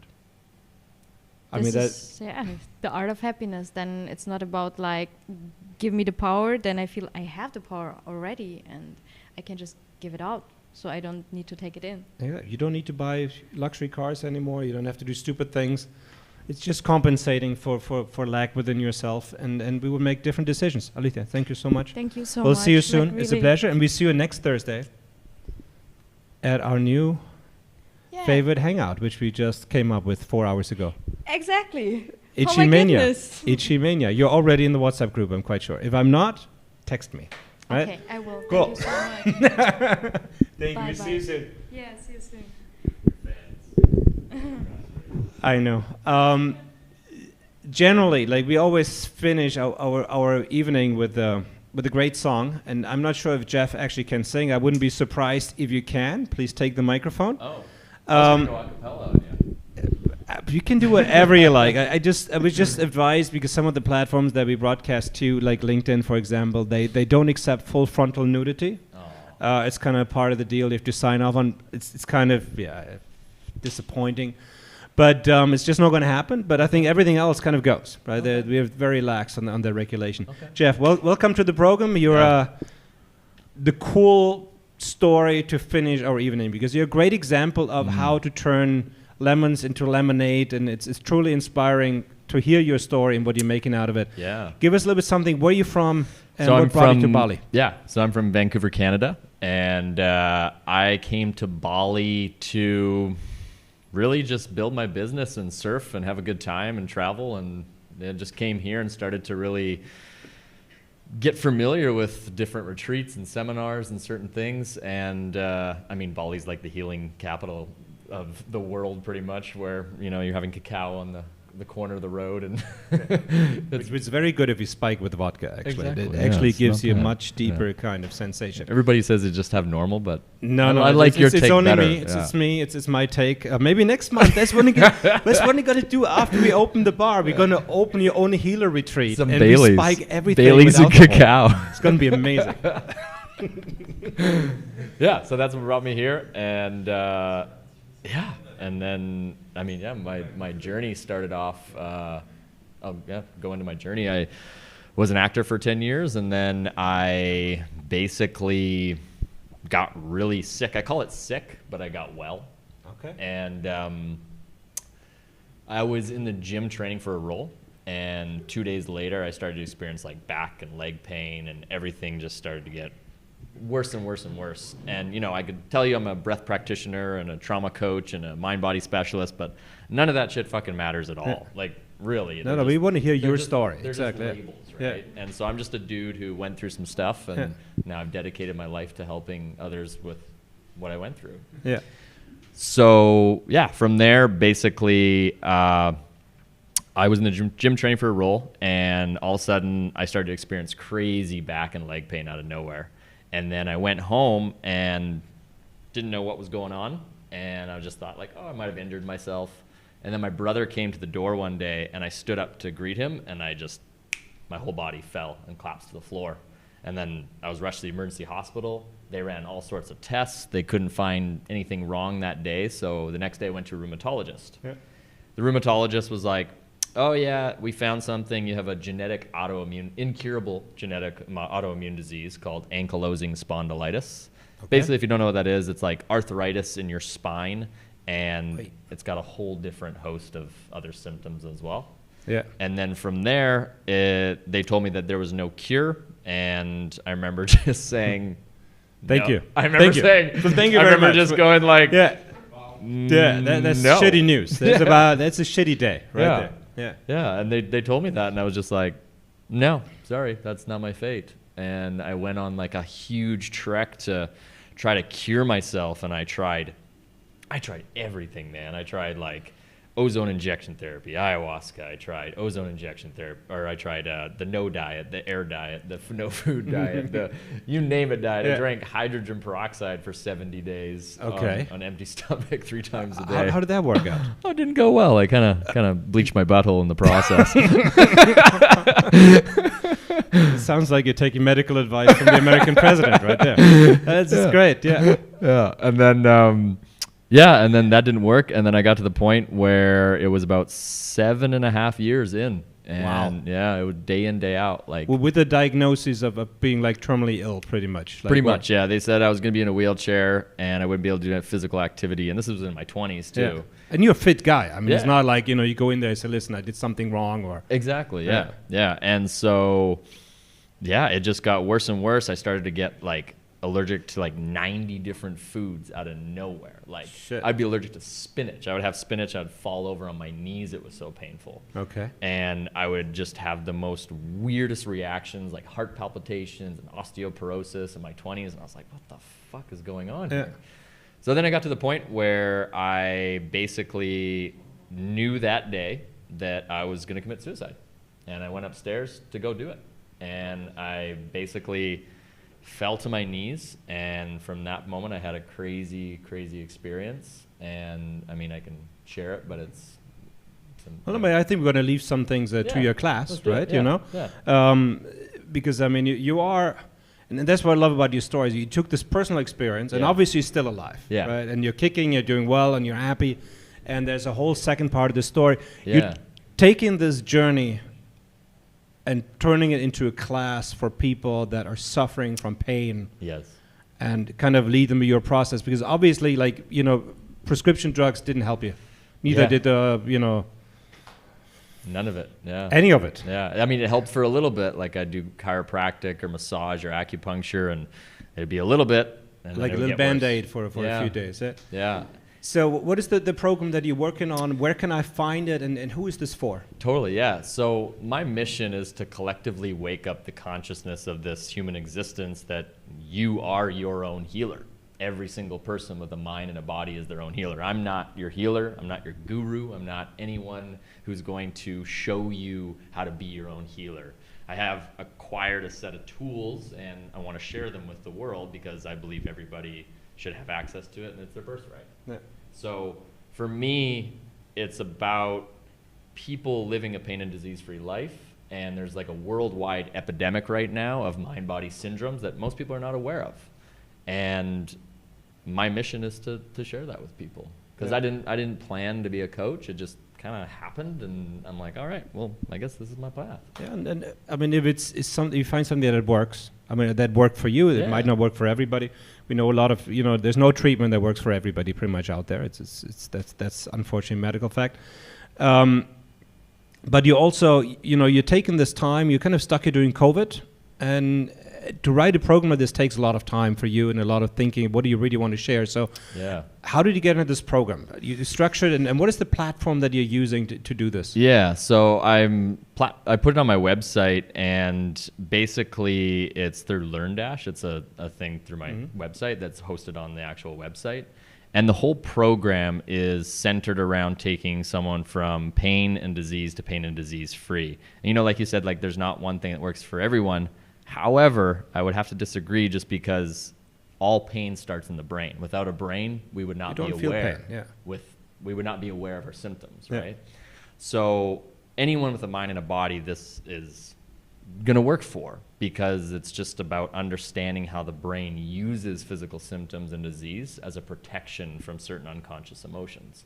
So the program is structured largely around, I deal with a lot with unconscious repressed rage, but it's a kind of a kicker. It actually has nothing to do with rage, but it has to do with repressed joy around perfectionism.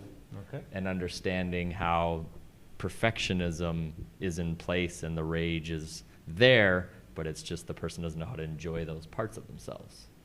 So once that is established and the program takes someone and starts to incrementally bring them through the journey, and the first thing that I say in the program to people is, I get this question all the time, they say, how do I heal? What do I do? And the answer is, do nothing. That's what it comes back to. First thing we're going to do, Alicia, is translate that into German, right? There's definitely a market for that. There's like 85 million people repressing their joy. But especially in Germany. Well, it's not the weather, right? It's not the weather. We established it's actually, I would blame it on the weather. Now we have definitely focused on the people. We'll terrible, take the weather. terrible. Such a racist to your own people. Terrible. Stop it. But you're going to be hosting it on your own website. How many chapters are you up to? I saw you recently. So quite extensive. There's about 35 videos, and then each section takes people through like the psychology and the physiology, and then understanding personality traits and understanding what to do from there. And all the information that's laid out is to the point where you actually have to forget it and stop. And I see a lot of people where they're like going to breath work and they go into yoga and they do all these things, but you can actually start to condition yourself to the symptoms associated with why you're driving motivator behind doing those things to begin with. So the program goes through that structure and starts to educate people and allow them to be their own healer. Fantastic stories. So, and the amazing thing about you're still here. You're not in a wheelchair, and you're fit and you're young and you feel good and you can talk about it. And again, it's another great example of kind of using this crazy months that we have right now during COVID. To just come up like maybe with a project that in different days you wouldn't do. We talked about this earlier today on something totally unrelated. If you quit your job, I was talking to a consultant that's bringing an app to market and said, if you would have quit your consulting job 2 years ago, people look at you, you're crazy, right? But if you quit it right now, or maybe it's already gone, and you use this time to bring a product to market or a course that is close to you, and it's a great time to do it. Because I think we're going to be living through massive disruption in the next months and in the past year, and is opening up all these new revenue streams from, you don't have to sit in an office. You can be selling your class. You can be doing personal coaching. You can inspire executives halfway around the world via Zoom. You can raise venture capital, and you can do that from beautiful places like here without being present with these people in the same room, and you can make the same impact. Totally. I think it's a very exciting time to be in. Where can people find you? What is your website? www.mindbodyhealer.com. Mindbodyhealer.com. Again, I'm Julien. I work in energy, but I'm not a mind-body healer. And this is Jeff at mindbodyhealer.com. And when are you going to be released? The program is going to be up next month. Okay, right in time for Christmas and everything else. Exactly, yeah. So be pain-free maybe by Christmas. I really hope it works out. I'm no medical expert in any kind of way. I just know you're sitting next to me, and thank you so much for sharing your story. Thanks, brother. And we're looking forward to your 30 chapters on how to live pain-free. I'm excited to share it with the world, because it's when you allow the person to start to bring more joy. Joy is the medicine that heals the body, and then brings more things to enjoy, and it's just a cycle of Love. I'm just telling you, joy is pretty much the answer to just about anything out there, because without it, it just gets incredibly miserable no matter how much money you make or where you are in the world. Or you might be sitting on the greatest cruise ship in the world. If you don't enjoy it, it's just going to be freaking miserable. Yeah. I will talk about that when I put my course out. How to recover from being 40, rich and overweight to becoming semi-poor, slim, hot and sexy by 44. It's going to be my new online program. I'm going to be a mind coach with that. It's going to come out about 2038. So you have a little bit of time to get ready for it. I got to send my dad your way. It's going to be epic. It's going to be an epic program. Jeff, thank you so much for your time. Thanks, brother. And this is it from us right now, right, Oliver? All set. All set. Fantastic. It was an amazing evening. So many guests, so many great stories. Thank you for Felix here, who's making us look good.